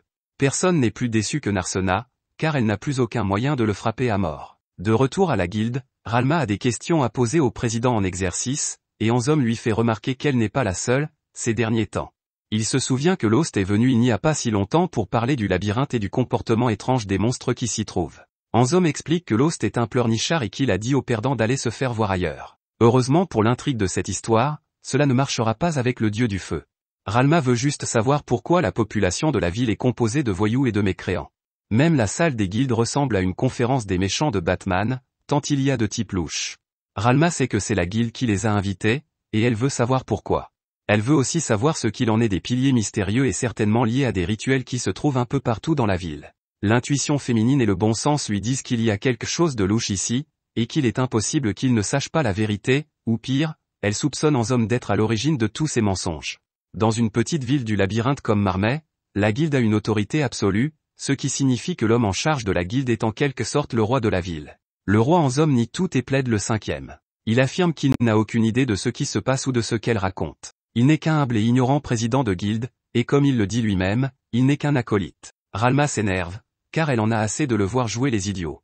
Elle l'accuse de remplir la ville de minables pour faire fuir les aventuriers respectables, les aventuriers qui se posent des questions et qui pourraient se demander ce qui se passe dans la guilde. Elle suppose qu'il ne veut pas que l'on découvre l'existence d'un cercle de transmutation caché dans la ville. Peut-être parce qu'il se passera bientôt quelque chose d'important qui nécessitera le sacrifice de nombreux aventuriers, de préférence ceux qui ne manqueront à personne lorsqu'ils seront partis.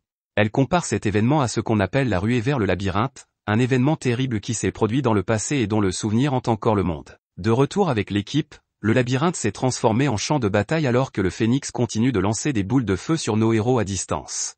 Lyra craint que s'ils ne sont pas d'abord réduits en miettes, les incendies brûleront tout l'oxygène de la caverne avant qu'ils ne puissent arrêter le monstre. Quant à Lost, il se rend compte que ce phénix est plutôt malin, puisqu'il est en infériorité numérique, il essaie de les repousser avec une tactique plutôt réfléchie.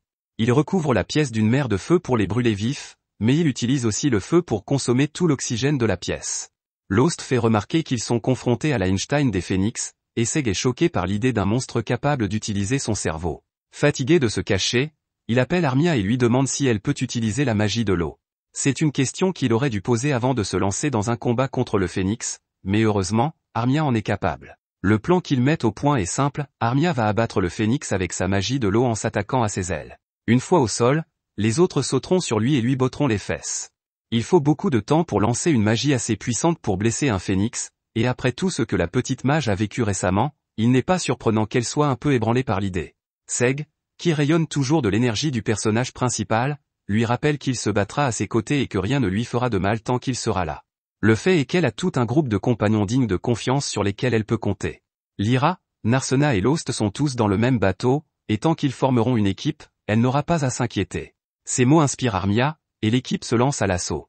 Ceux qui sont en première ligne s'élancent, attirant l'attention du phénix, tandis qu'Armia et Lyra restent en retrait, préparant la magie cruciale dont elles auront besoin. Appelant une flèche d'eau, la petite mage la lance sur le phénix, réussissant à étouffer l'une de ses ailes. Seg charge le monstre qui tombe, et veut enfoncer son sabre, mais l'entaille est trop superficielle. De retour à la salle des guildes, le duel verbal entre Ralma et Anzom se poursuit.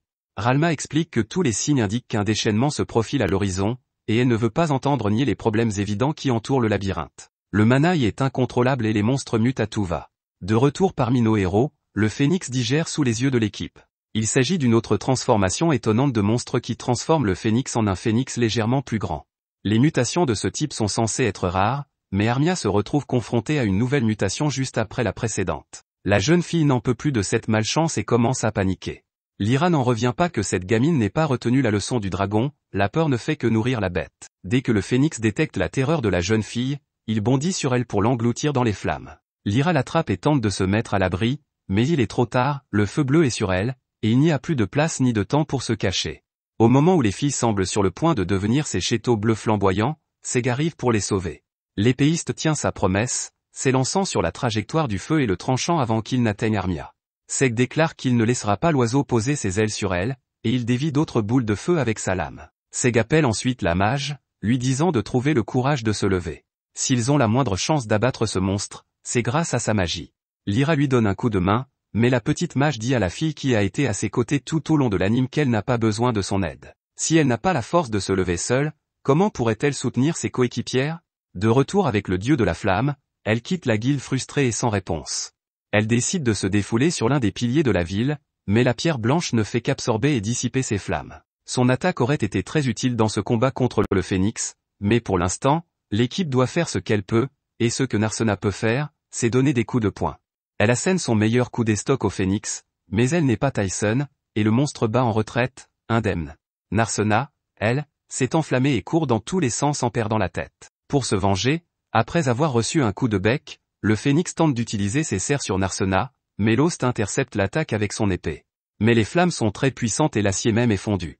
La situation n'est pas brillante, mais Armia a eu tout le temps nécessaire. Avec l'aide du soigneur, Armia invoque flèche de glace, un sort de niveau supérieur qui ne manquera pas d'abattre le phénix.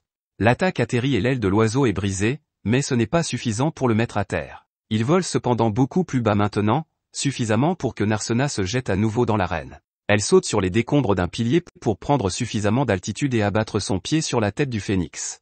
Une attaque qui le prend complètement au dépourvu et le fait retomber brutalement sur la terre. C'est l'occasion ou jamais pour Lost d'enfoncer sa lame, notre guérisseur banni donne le coup de grâce et terrasse le phénix d'un seul coup de poignard. Dans la foulée, L'équipe ne peut s'empêcher d'être impressionnée par sa petite mage. Elle s'en est vraiment sortie, et leurs félicitations ont fait pleurer Armia. Tout ce dont elle avait besoin, c'était d'un bon groupe d'amis qu'elle pourrait appeler son groupe. Lyra est heureuse que Lost ne soit pas passé en mode Super Saiyan, mais Sek décide qu'il devra quand même garder un œil sur notre héroïne. Ensuite, ils retournent à la taverne de Marmet pour prendre un verre. Ils y trouvent Ralma qui les attend et qui a bu suffisamment pour tous. Elle attendait le groupe, et Lost est surpris qu'elle ait su où les trouver. Apparemment, Amherst l'a vendu sans hésiter lorsque Ralma lui a jeté quelques pièces. Amherst est clairement un chercheur d'or, ce qui est une mauvaise nouvelle pour Lost car il va se faire de l'argent avec la prime du Phénix. Ralma lui suggère d'acheter une autre tournée d'élixir d'or, mais il lui propose plutôt d'aller chercher de la nourriture pour qu'elle puisse dégriser. Contrairement à Narsena, qui ne se lasse pas de son charme rustique, la nourriture ici n'est pas vraiment au goût de Ralma. Sheila, l'apprentie tavernière, l'entend et n'est pas contente. Le regard qu'elle leur lance montre clairement que leur prochaine commande sera accompagnée de son assaisonnement spécial. En fait, Narsena aime la nourriture et Ralma n'est pas surpris, car Narsena n'a connu que la vie riche du manoir de sa famille. Les autres sont choqués d'apprendre que Narsena appartient à une famille célèbre pour sa richesse, et personne n'est plus surpris que Lost. Narsena est la fille du comte Analestria, et c'est la même petite fille qui l'a sauvée il y a des années. Dans le repère du président, Anzom et lui discutent des événements récents, plus de mutations, plus de problèmes, mais le plus inquiétant est l'apparition du dieu du feu, Ralma. Le président ne semble pas inquiet, au contraire, il est heureux qu'elle soit enfin arrivée. Il aura bientôt besoin de l'aide de son disciple pour s'occuper de Ralma. Plus tard, Narsena est très déçu par la petitesse du sac de Lost. Cette fois, leur récompense n'est pas aussi bonne qu'auparavant, et elle exprime son immense mécontentement à Amherst, qui est patiemment assis derrière le comptoir. Ils viennent d'abattre un phénix entier, cette récompense dérisoire n'est pas suffisante. La pierre magique qu'ils ont extraite était à elle seule plus grosse que la bourse qu'on leur a donnée, et elle souligne que le phénix a même muté. Amherst est un peu agacé par cette carène aux cheveux bleus, mais Narsena n'en a pas fini. Elle rappelle à Amherst que c'est elle qui leur a dit de revenir aujourd'hui pour récupérer leur gain parce qu'elle avait besoin de temps pour tout rassembler, et pourtant, elle leur donne si peu. Il n'y a rien de tel que la colère d'une femme trompée, et Narsena est sur le point d'avoir un moment de colère. Mais Amherst se contente de sourire et lui demande de vérifier la récompense. Narsena détache le porte-monnaie, et tous ses doutes et ses plaintes s'évanouissent instantanément à la lumière de Tandor. Amherst explique que la quantité de pièces d'argent et de cuivre dont elle avait besoin pour les payer aurait été trop importante pour qu'il puisse la porter, et qu'elle a donc fait tout ce qu'elle pouvait pour qu'il soit payé avec élégance. Lost intervient et dit à Narsena de prendre l'argent, au grand embarras de cette dernière. Il glisse à Amherst son énorme cachet de manager, et elle le prend, mais Lost a déjà tourné les talons et s'en va. Amherst remarque son humeur étrange et demande à Narsena ce qui lui arrive, mais celle-ci n'a pas de réponse. Aujourd'hui, la ville grouille de monde. Sur la place du marché, des enfants se rassemblent pour assister à un spectacle de marionnettes. Tout en mettant de la musique dans l'ambiance, le conteur leur raconte une histoire héroïque. Dans les profondeurs d'un sombre labyrinthe, il y a un dragon maléfique dont l'avidité s'est emparée de tout. Tous les 200 ans, cette bête insatiable se réveille, pillant, brûlant et faisant généralement d'autres choses de dragon maléfique. Pourtant, il y en a un qui s'est opposé à sa tyrannie, le puissant héros. La bataille épique décidera du sort du monde, et le conteur demande à son auditoire captif qui, selon lui, gagnera. Non loin de là, Lost et Narsena se sont attablés pour un repas agréable, mais les choses ne se passent pas comme prévu entre eux. Narsena ne sait pas trop quoi dire, alors elle évoque la récompense. Avec autant d'argent, il pourrait sûrement envisager de louer une maison pour eux. Lost est un peu choqué par la soudaineté de cette suggestion, mais Narsena lui rappelle que cela fait longtemps qu'elle a été faite. Louer une vraie maison, c'est logique, c'est pratique et plus facile que de passer ses journées à l'hôtel. C'est du moins ce que lui a dit Amherst. Elle a fait des recherches et sait qu'ils peuvent se permettre non seulement de louer, mais aussi d'acheter quelque chose pour eux-mêmes. L'idée qu'une femme s'occupe des finances heurte la sensibilité masculine de Lost, et il demande à Narsena si elle se sent mal à l'aise chez Miss Mary. Comme elle se tient à l'arrière-plan, Narsena répond sagement qu'il n'y a pas de meilleur hôtel en ville, la nourriture est fantastique et les lits sont confortables, mais c'est là le problème. Parce qu'il est si beau, tout le monde veut y séjourner, ce qui signifie qu'ils doivent chaque jour faire face à la foule bruyante d'étrangers qui vont et viennent. Lost est d'accord, ce qui lui donne de l'espoir et fait rêver Narsena, qui imagine qu'ils partageront une maison confortable à la campagne. Assise au coin du feu et buvant du thé, Narsena rêve d'avoir une bonne et longue conversation avec Lost, elle s'imagine parler avec lui jusque tard dans la nuit, et plusieurs fois s'il le faut. L'idée la fait danser sur son siège, mais Lost la fait sortir de ses gonds en lui disant qu'il est trop tôt.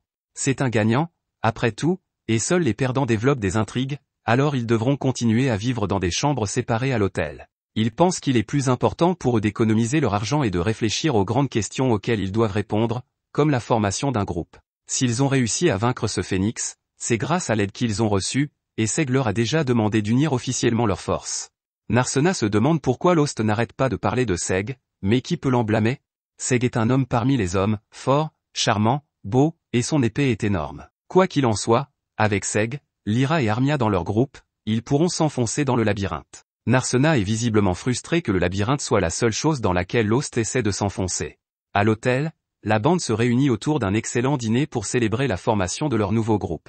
À la fin du repas, Armia est épuisée et Lyra se porte volontaire pour la ramener dans sa chambre. À ce moment-là, Lost a dû remarquer que Lyra et Seg chuchotent toujours autour de lui. Lyra dit discrètement à Seg que c'est l'occasion pour lui de faire plus ample connaissance avec leur mystérieuse amie guérisseuse. Les filles partent et Narsena les suit, car elle a des choses à dire à Lyra, de fille à fille. Dans la chambre d'Armia, la jeune mage dort profondément, mais les deux autres sont loin d'être endormis.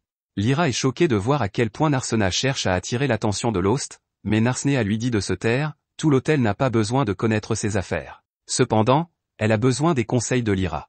Lost a rejeté sa proposition de vivre ensemble, et maintenant elle ne sait pas quoi faire ni comment se sentir. Lyra la réconforte en lui disant que Lost l'adore et que son refus peut être dû à n'importe quoi, il peut être timide, lent à changer ou tout simplement stupide, et elle termine en souriant, les hommes sont parfois comme ça. Narsena est heureuse d'avoir demandé conseil à Lyra, car c'est exactement le genre de cougar dont elle avait besoin pour résoudre son problème. Lyra rôde autour des hommes depuis si longtemps qu'il n'y a rien qu'elle ne sache pas sur eux. Lyra dit qu'elle peut comprendre parce qu'elle a soif de quelqu'un depuis longtemps aussi. En bas, Lost et Seg discutent de la même chose autour d'une tasse de vin. Le guérisseur ne sait pas si l'achat d'une maison est une bonne idée, et Seg évoque ce qu'a dû ressentir Narsena lorsqu'elle lui a demandé de l'aide et qu'elle a essuyé un tel refus. Il se demande si Lost la déteste, mais personne ne peut détester la meilleure fille, Narsena. Quand ils se sont rencontrés, c'est elle qui lui a donné le courage de devenir l'aventurier qu'il est aujourd'hui. Ensuite, elle a été la seule à oser former un groupe avec Lost après que son ancienne équipe l'ait jeté comme un déchet. Seg demande alors à Lost s'il aime Narsena. Notre garçon devient rouge d'embarras, incapable de sortir un mot, ce qui est une réponse suffisante pour Seg. Seg lui-même est le sujet de conversation à l'étage, alors que les filles parlent de la fois où Lyra et lui se sont rencontrés pour la première fois. Lyra raconte son passé dans la capitale royale et comment ils ont tous deux fait partie du même groupe au début. Elle se vante d'être la plus belle, ce qui lui vaut souvent des ennuis avec les hommes qui se joignent au groupe juste pour l'approcher. Quelqu'un mentionne que même Margulu de son ancienne équipe voulait lui sauter dessus.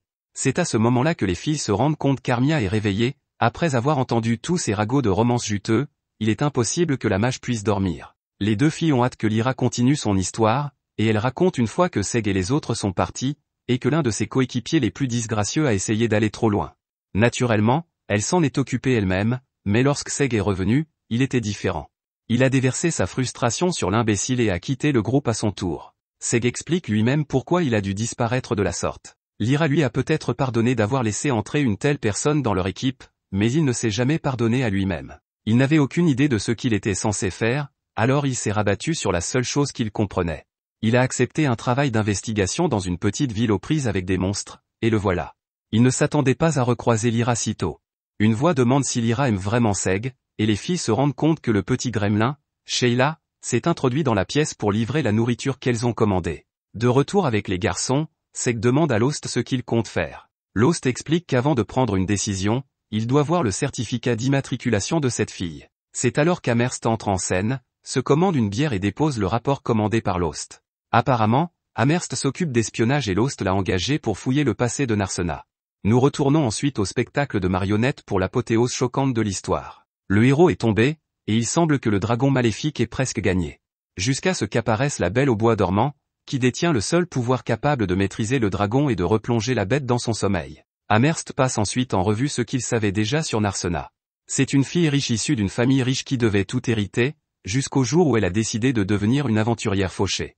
Il n'est pas rare que la noblesse devienne aventurière, mais il est tout de même étrange que son père ait autorisé une telle chose.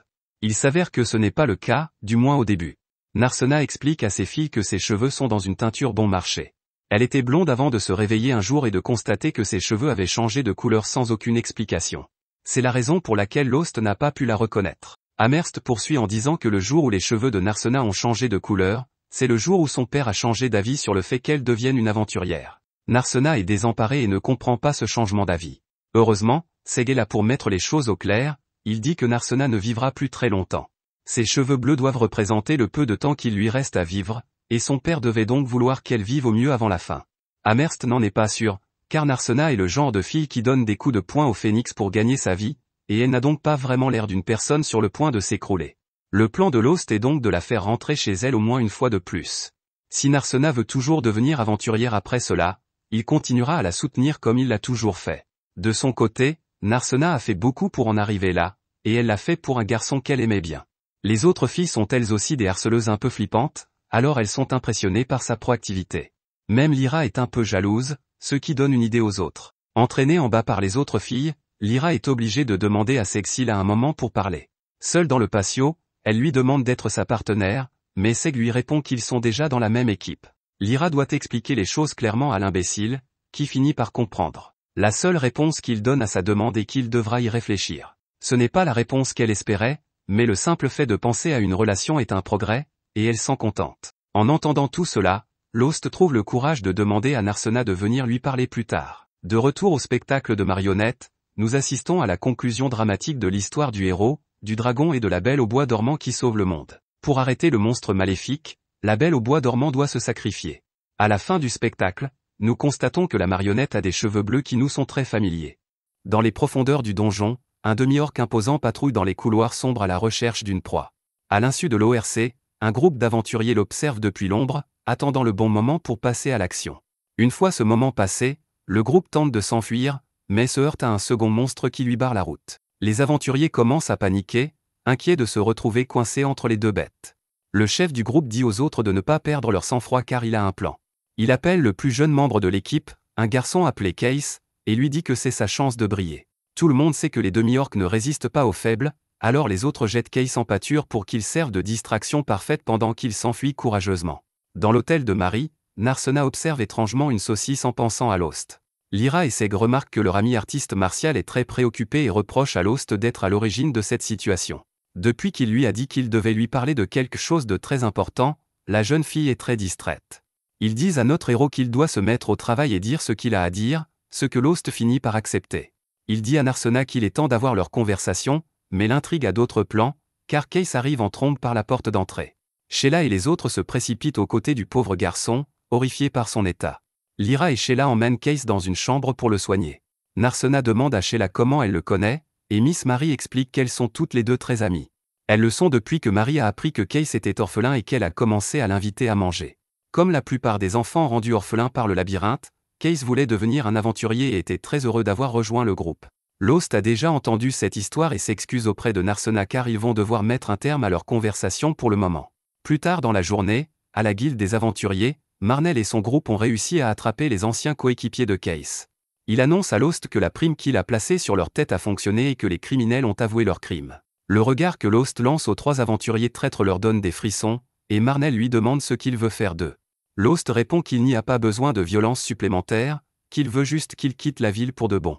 Marnell les libère, mais avec un avertissement, s'ils se montrent à nouveau à Marmite, ils recevront bien pire qu'une bosse sur la tête. Alors qu'ils s'enfuient vers le soleil couchant, Amherst apparaît et tente de réprimander Lost et Marnell pour leur justice d'autodéfense. Marnell fait remarquer à juste titre qu'il n'aurait pas besoin de faire régner la loi et l'ordre si la guilde faisait son travail et régulait les aventuriers comme elle est censée le faire. Amherst trouve cela difficile à contester et dit que c'est ainsi que les choses se passent, elle ne peut que suivre les ordres des supérieurs. Comme à l'accoutumée, Anzom sort et affronte le groupe. Il reproche aux aventuriers de faire ce qu'ils veulent et de ne pas faire part de leurs griefs à la guilde. Il va même jusqu'à dire que ce sont eux qui méritent d'être bannis pour leurs actions. Ces paroles mettent en colère les aventuriers à qui il s'adresse, et il commence à crier et à l'insulter. Il menace même de lui botter les fesses s'il a le culot de recommencer. Lost calme le groupe et dit qu'il va parler personnellement à Anzom pour régler cette affaire. Dans le bureau de Anzom, Lost explique ce qui est arrivé à Case. Il tente d'expliquer qu'une ville du labyrinthe et ses orphelins sont inséparables, l'un devant s'occuper de l'autre, ce qu'ils font dans toutes les villes de la guilde, sauf celle-ci, pour une raison inconnue. Anzom répond en se demandant si une autre ville a réussi à résoudre son problème d'orphelin. Comme Lost n'a pas de bonne réponse, Anzom poursuit en disant que Marmite n'est pas un village aisé. Ils n'ont pas les ressources ou la main-d'œuvre nécessaires pour gaspiller des solutions non testées et inefficaces comme le font d'autres villes. Sa réponse semble totalement absurde à Lost, qui s'énerve de l'indifférence totale de Anzom. Comme d'habitude, le chef de la guilde répond que si lui ou quelqu'un d'autre n'aime pas la façon dont les choses sont faites à Marmite, il est libre de s'en aller. Personne n'est forcé d'aller dans le labyrinthe ou de devenir aventurier. Lost, frustré, demande s'il existe un autre moyen de résoudre ce problème que la fuite, et Anzom mentionne la rédemption. Il raconte alors ce que quelqu'un lui a dit il y a longtemps, les aventuriers vivent toujours dans le danger, les incompétents méritent de mourir. C'est comme ça et ça a toujours été comme ça. Ces mots semblent étrangement familiers à Lost, mais il n'arrive pas à savoir d'où ils viennent. Il obtient sa réponse lorsqu'Anzom révèle la cicatrice sur son bras et demande à Lost s'il se souvient de lui. Lost est stupéfait de réaliser que Anzom est en fait le même garçon nommé Noxem qu'il a connu il y a longtemps. En revenant dans le passé, nous rejoignons le jeune Anzom sur la piste avec un groupe d'aventuriers. Il est alourdi par des tonnes de sacs et d'équipements, car les autres l'utilisent comme une mule. L'un des aventuriers sans cœur lui jette un sac de plus, et le poids le renverse. Leur chef le réprimande pour son incompétence et l'avertit que s'il n'est même pas capable de porter leurs affaires, il ne sera pas payé du tout. Alors qu'il rit et l'abandonne dans la boue, un jeune Lost s'approche et donne un coup de main à Noxem pour porter son fardeau. Il lui demande si le garçon va bien et lui propose son aide, mais Noxem est trop fier pour l'accepter et s'en va en claquant la porte. Au coucher du soleil, le groupe s'est installé autour du feu de camp, à l'exception de Noxem et de Lost, qui doivent rester seuls dans le froid et l'obscurité pendant qu'ils montent la garde. Noxem se dit qu'il ne finira pas perdant comme Lost et se promet de devenir un jour un grand aventurier. Bientôt, le groupe s'endort et va se coucher. Plus tard dans la nuit, Noxem est réveillé et s'écrie qu'il ne s'est pas endormi pendant son tour de garde. Heureusement pour lui, c'est Lost qui l'a réveillé. Le jeune guérisseur fait taire Noxem et lui dit qu'il doit prévenir les autres car des gobelins arrivent. Une fois tout le monde sur pied, ils interrogent Lost sur les gobelins, exigeant de savoir combien ils sont. Malheureusement, il explique qu'ils sont trop nombreux pour être comptés. Surplombant la horde de monstres, le chef du groupe reconnaît qu'ils n'ont aucune chance de gagner s'ils engagent le combat, mais il dit aux autres de ne pas s'inquiéter car il a un plan. Tout le monde sait que les gobelins ne résistent pas aux faibles, alors il jette Lost et Noxem du haut de la falaise pour servir de distraction parfaite pendant qu'ils s'enfuient courageusement. Noxem n'arrive pas à croire ce qui se passe et commence à crier vers le haut de la falaise, mais Lost lui dit qu'il n'y a personne. C'est ainsi que les choses se sont toujours passées. Les aventuriers ne les ont jamais engagés que pour transporter leurs marchandises et les utiliser comme appât. Lost dit à Noxem qu'il va s'en sortir vivant et se venger, et que si Noxem a la force de se mettre en colère, il a assez de force pour se sortir de ce pétrin. Les deux hommes sortent leurs armes, se présentent et se préparent au combat de leur vie. Les garçons parviennent à s'échapper et à se cacher dans le tronc d'un vieil arbre. Mais ils sont complètement encerclés par les gobelins et n'ont aucun moyen de s'échapper. Lost demande à Noxem si sa blessure est grave, mais il lui répond que ce n'est qu'une égratignure. En colère et vaincu, Noxem dit qu'au moins, ils ne mourront pas incompétents. En effet, ils ont réussi à distraire ces salauds. Lost, quant à lui, n'est pas sûr que leur méchant coéquipier ait réussi à s'enfuir. Il explique que lorsque les gobelins chassent en meute comme celle-ci, ils préfèrent s'attaquer à des groupes importants plutôt que de perdre leur temps avec des traînards. Ces paroles s'avèrent prophétiques car les cris des aventuriers se font entendre au loin, attirant les gobelins. Noxem rit en écoutant ceux qui l'ont trahi recevoir leur juste tribut. Lost dit même qu'il aimerait aider s'il le peut, et Noxem n'arrive pas à croire ce qu'il entend. Quoi qu'il en soit, ils ne peuvent rien faire pour l'instant, alors ils décident de partir tant qu'ils le peuvent. La blessure de Noxem l'arrête cependant dans son élan, et Lost se précipite pour le soigner. Noxem lui dit de ne pas faire l'idiot, Lost doit courir avant que les gobelins ne reviennent, mais le guérisseur n'en veut pas. C'est alors que nous entendons ces mots familiers prononcés par Anzom. Il dit que les incapables méritent de mourir et que les faibles n'ont pas le droit de vivre. Lost s'emporte et dit que le monde ne fonctionne pas comme ça. Peu importe qu'il soit faible, il y a toujours une chance qu'un jour il se rachète. Noxem lui demande comment il peut savoir cela, et Lost lui répond que c'est parce qu'il s'est lui-même racheté un jour. De retour dans le présent, Noxem, maintenant connu sous le nom de Anzom, dit que ses paroles étaient vraies à l'époque. Le monde est dur pour les incompétents, mais ce n'était pas lui et Lost qui étaient incompétents, c'était leur coéquipier traître qui ne comprenait pas la nature des gobelins. Ils ont survécu parce que ces aventuriers étaient faibles. Il poursuit en expliquant qu'après avoir pris des chemins différents, il a finalement été recueilli par Myst, le président de la branche de la guilde de cette ville. Lost félicite son ancien compagnon d'avoir réussi à s'en sortir, mais Anzom n'évoque pas le passé pour parler du bon vieux temps. Il parle de tout cela pour rendre à Lost la faveur qu'il lui a faite. Il dit à Lost de partir parce que c'est la meilleure chose qu'il puisse faire pour lui-même. Il devrait également emmener cette fille, Narsena, avec lui, car c'est d'elle que Lost devait parler lorsqu'il a évoqué sa rédemption. Les négociations n'aboutissant à rien, Lost se tourne vers Marnell et les autres et s'excuse.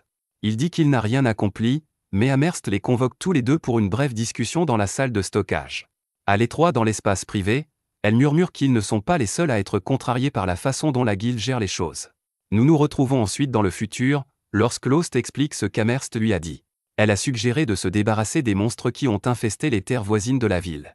Narsena demande pourquoi la guilde n'a pas lancé de prime pour ces monstres, mais comme le dit Amherst, Anzom et Mist ne semblent pas s'en préoccuper. Elle a dit qu'elle les couvrirait pendant qu'ils s'occupent eux-mêmes des monstres. Elle fera également de son mieux pour s'assurer que les bonnes personnes entendent parler de ce qui se passe dans cette ville sans se faire prendre. En attendant, ils doivent s'occuper de la menace des monstres. Après avoir entendu tout cela, Narsena se plaint qu'ils doivent toujours travailler très dur. Lost lui dit de ne pas s'inquiéter car Amherst a promis d'acheter les pierres magiques qu'il pille à un prix plus élevé en payant avec leur propre argent. Lost et Marnell sont choqués d'entendre la cupide Amherst dire cela, mais elle les calme en leur donnant un coup sur la tête. La promesse de plus d'argent stimule Narsena, qui n'hésite pas à se lancer. En quittant l'hôtel, il trouve Case et d'autres enfants qui s'entraînent avec Seg et Lyra. Le jeune garçon semble complètement guéri, et même si Lyra aimerait s'en attribuer tout le mérite, elle admet que Case est un dur à cuire. Seg met fin à l'entraînement à l'épée et déclare qu'il est temps de pratiquer l'art sacré des coups de poing, et que personne n'est un meilleur professeur que Narsena. Lyra demande à Lost s'il a enfin eu cette conversation avec Narsena, mais Lost admet humblement qu'il a complètement oublié. Heureusement, il semble que Narsena soit redevenue elle-même. Pendant ce temps, Anzom se présente à Monsieur Mist et lui remet une lettre de la capitale. Cette lettre émane du Premier ministre lui-même et leur demande de garder un œil sur Narsena, comme toutes les autres lettres l'ont fait avant elle. Anzom se pose la question suivante, Narsena est-elle vraiment la belle au bois dormant qui les sauvera tous du méchant dragon, comme le décrivent tous les contes de fées? Mist l'informe qu'il ne s'agit pas seulement d'histoire pour enfants. L'histoire de la jeune fille aux cheveux bleus qui se sacrifie pour arrêter le dragon est bien réelle. Narsena est l'élu qui, selon la légende, doit tous les sauver. Depuis son poste d'observation, Seg les repère, une meute de gobelins à l'affût. C'est exactement ce qu'Amherst leur a dit, des monstres apparaissent dans toute la région, et ceux-là ont l'air de se diriger directement vers la ville. Lyra propose de leur tendre une embuscade, et Armia pense qu'elle peut faire des dégâts à distance avec sa magie.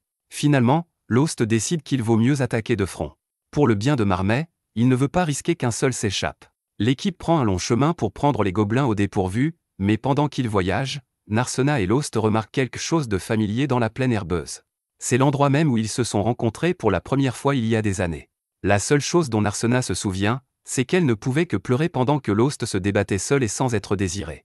Aujourd'hui, en travaillant ensemble, ils ont enfin réalisé la promesse qu'ils s'étaient faite, combattre côte à côte en tant que partenaires. La bataille est rude, mais à la fin, les aventuriers sont victorieux, nettoyant les gobelins et ramassant un gros butin. Malheureusement, ce n'est que le début de leurs ennuis. Sans crier gare, le sol se met à trembler sous leurs pieds. Malgré un léger effort, Lost prévient les autres que la situation ne fera qu'empirer. Sa prédiction se réalise, car c'est comme si le monde entier se mettait à trembler et à frissonner violemment. En ville, Miss Mary et Sheila s'accrochent à la vie tandis que les murs s'entrechoquent et que la vaisselle tombe. Dans tout Marmay, les gens le ressentent, et au centre de tout cela se trouve un mystérieux Mist, qui sait que le jour qu'il attendait est enfin arrivé. Lost entre en courant dans l'auberge pour prendre des nouvelles de tout le monde et est soulagé de voir que personne n'a été sérieusement blessé.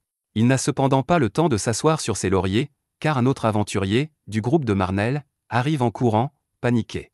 Il leur dit que Marnell a besoin de leur aide sur la place du village, et Narsena a l'air de réaliser qu'elle n'aura pas l'occasion de faire pipi avant qu'ils ne partent. Arrivé sur les lieux, Marnell, inquiet, attire leur attention sur le problème d'autres gobelins, et il semble que certains d'entre eux aient fait du jus de fruits. Le fait qu'ils soient si proches de la ville est un vrai problème, et Marnell prévoit de les arrêter ici et maintenant avant qu'ils ne causent le moindre dommage. Il prévient Lost et les autres que, comme la tête de ces monstres n'est pas encore officiellement mise à prix, le jeu n'en vaut peut-être pas la chandelle. Lost rejette son inquiétude et tous les autres sont d'accord. Quel que soit le prix, la protection de la ville qu'ils ont choisi d'appeler leur foyer est plus importante que toute autre chose pour le moment. Les aventuriers chargent ensemble, fonçant tête baissée sur les gobelins. Le kung-fu de Narsena, la magie d'Armia et la lame de Seg viennent à bout de la première vague. Tout semble prometteur jusqu'à ce que Lost tranche le bras d'un des hobgoblins déformés, et qu'à leur grande horreur, ils se mettent à parler. Il maudit Lost, disant à notre héros qu'il mourra pour ce qu'il a fait, et tous les autres monstres commencent à parler en langage humain. Ils commencent à chanter le mot « tuer » encore et encore. C'est une scène obsédante qu'aucun des aventuriers n'a jamais vue auparavant, et personne n'a même entendu parler de monstres parlant ainsi. Lost décide que peu importe qu'ils puissent parler ou non, il faut les arrêter. Il rallie ses alliés et, ensemble, ils se lancent à l'assaut des derniers gobelins. Le grand gobelin qui a parlé le premier est le dernier de tous, et ses paroles sont un sinistre avertissement. Avant de mourir, le monstre dit à Lost et aux autres qu'à la fin, toute l'humanité sera anéantie et que pas un seul d'entre eux ne survivra à ce qui va arriver. En mourant, le monstre laisse derrière lui un cristal muté, mais même une mutation ne suffirait pas à expliquer comment il a pu parler ainsi. Les mauvaises nouvelles semblent sortir du bois pour trouver Lost, alors qu'un nouveau messager s'approche, d'autres monstres sont apparus en nombre impressionnant, mais cette fois à l'entrée du labyrinthe. Face à un tel nombre de monstres, l'équipe ne peut pas faire grand-chose toute seule, alors Lost ordonne la retraite. Ils retourneront à Marmey et recevront l'aide des autres aventuriers inutiles, pour une fois.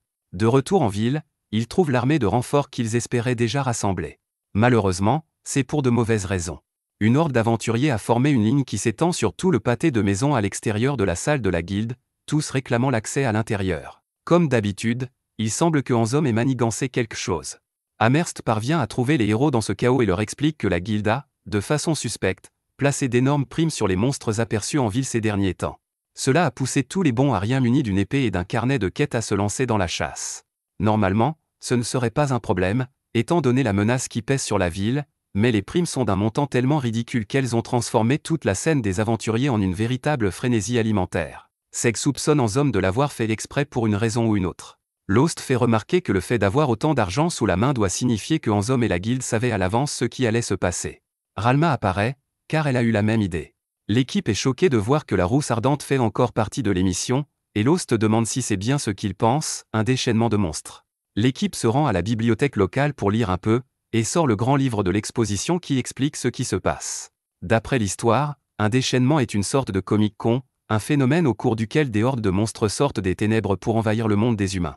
Cette invasion de la surface peut durer des jours, apportant la ruine et la mort à tous ceux qui s'approchent de près ou de loin du labyrinthe. Elle ne se produit que lorsque le mana du labyrinthe atteint un niveau tel qu'il ne peut plus être contenu.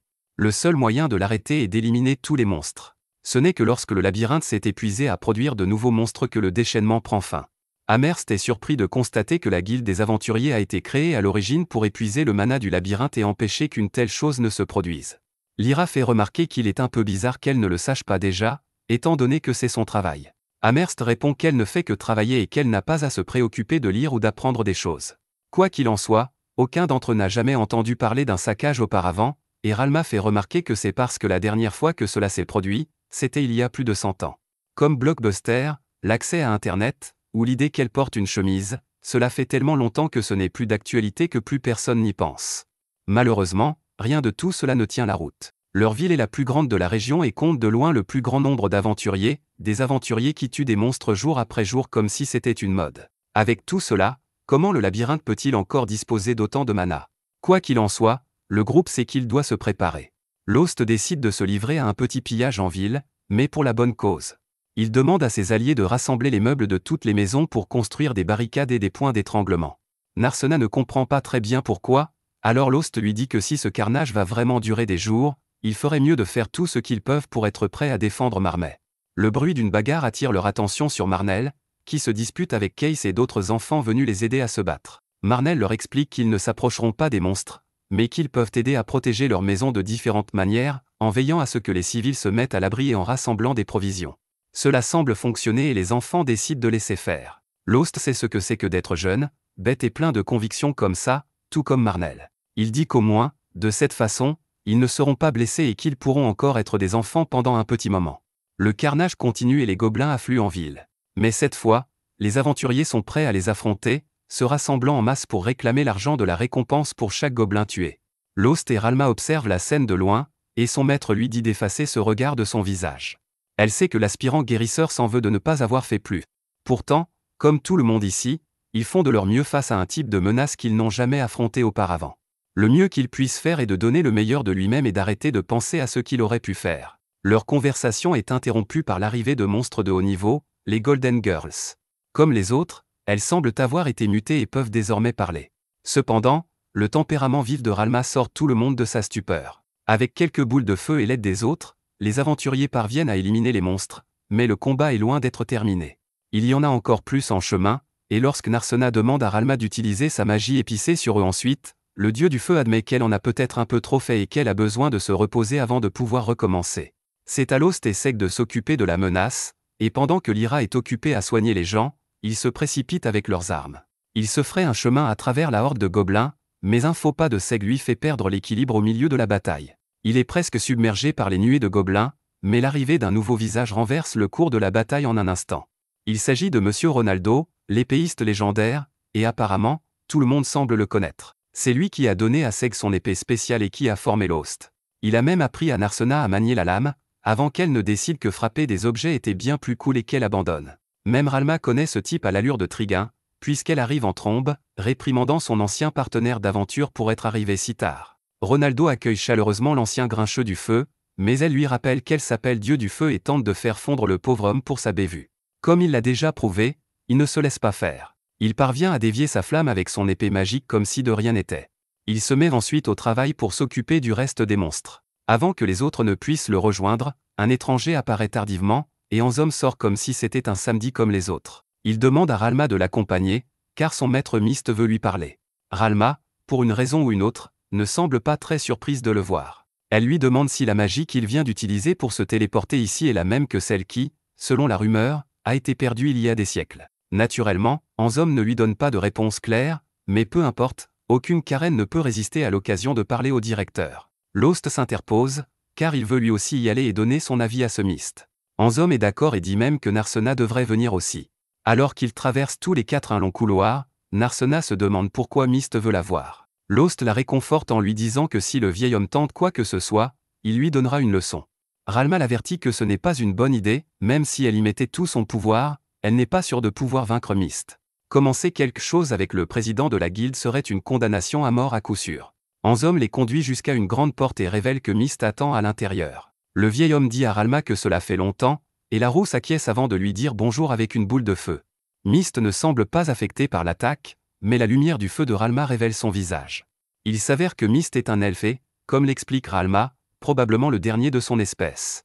Le vieil elfe demande si c'est ainsi qu'un élève doit saluer son maître, et Lost et Narsena sont tous deux choqués de réaliser que Myst est le maître de leur maître. Myst est un maître des arts magiques vieux de 600 ans et un vieil homme tout à fait effrayant, comme le dit Ralma.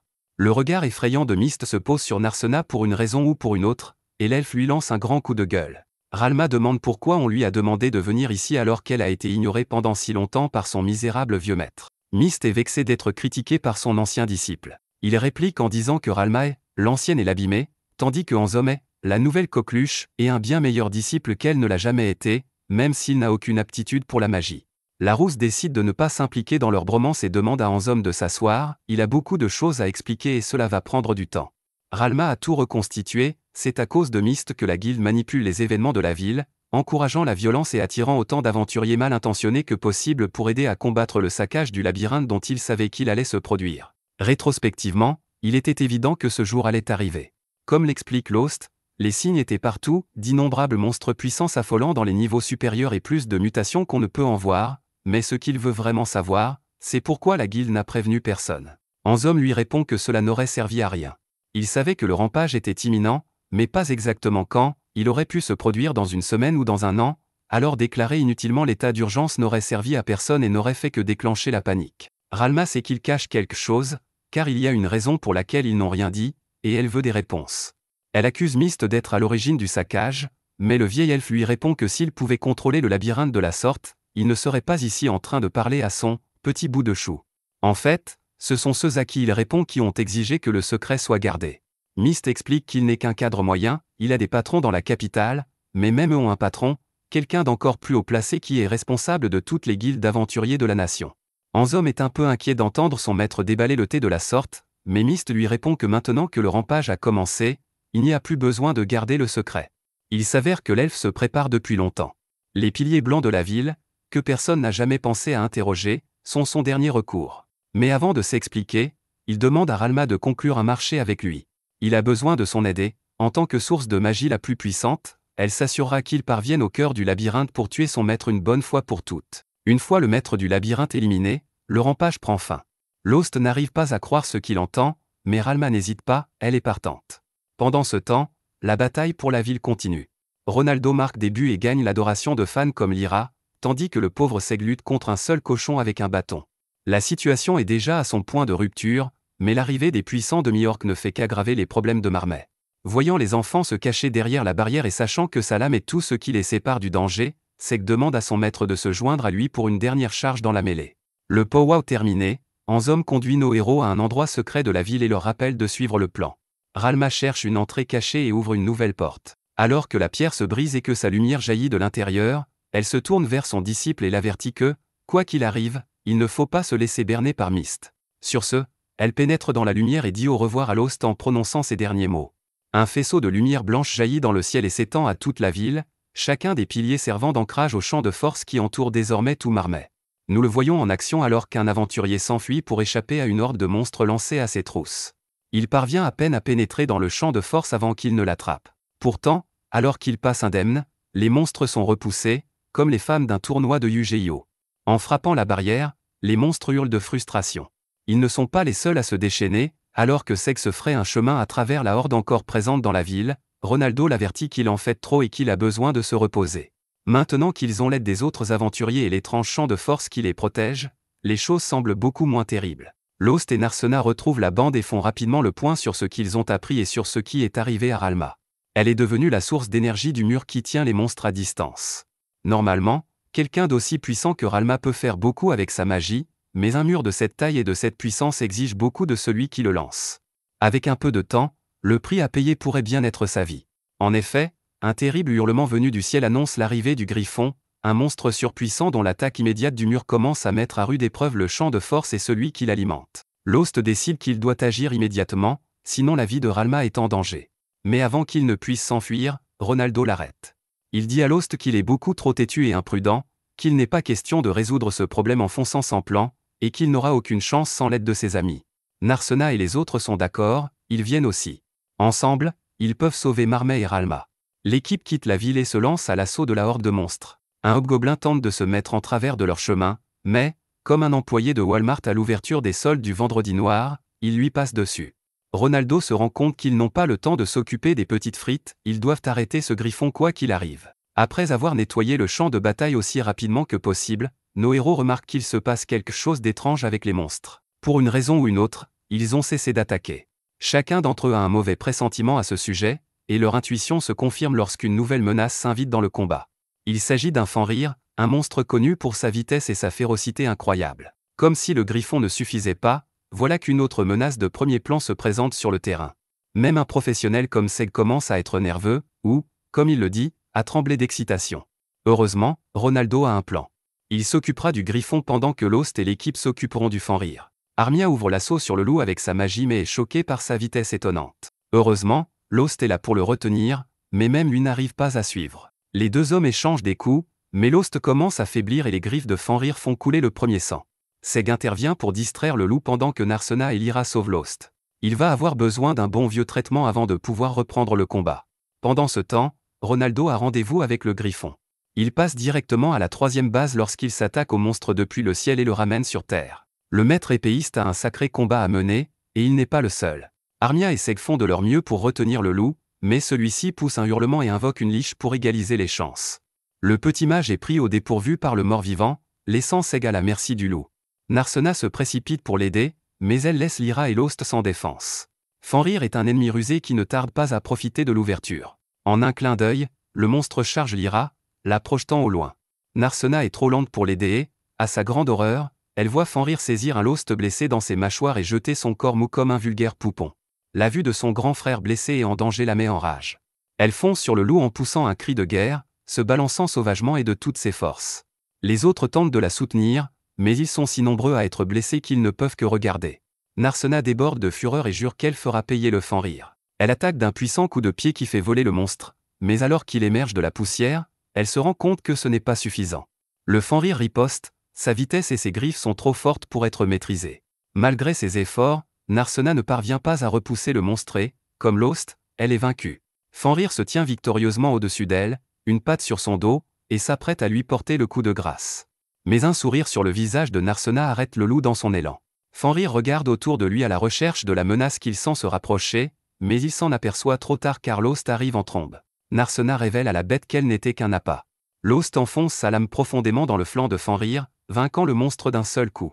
En regardant Fenrir tomber, Narsena s'évanouit. Lorsqu'elle se réveille, le soleil se couche sur Marmet et elle est de retour en ville. Ses amis se tiennent près d'elle, et elle est surprise d'être en vie. Ronaldo est là aussi, et elle demande ce qui est arrivé au griffon. Ronaldo explique qu'il s'en est occupé en dehors de l'écran pour ne pas grever le budget d'animation. Pour l'instant, les choses semblent s'être calmées. La ville n'est plus attaquée et Ralma devrait être en sécurité pour le moment. Ils ont enfin l'occasion de se préparer à l'attaque du labyrinthe et à l'inévitable combat contre son maître. En regardant tout le monde, Narsena rit de l'état dans lequel il se trouve et dit qu'elle a de la chance d'être en vie. Anzom est d'accord, il apparaît derrière elle sans crier gare, lui passe le bras autour de la gorge et la fait prisonnière. Avant que quiconque ait pu réagir, une de ses portes magiques s'ouvre derrière lui, et Narsena et lui disparaissent dans la lumière. Narsena appelle son frère à l'aide, mais Lost arrive trop tard, Narsena a disparu. Merci d'avoir regardé mon récapitulatif. Abonnez-vous à la chaîne pour plus de vidéos.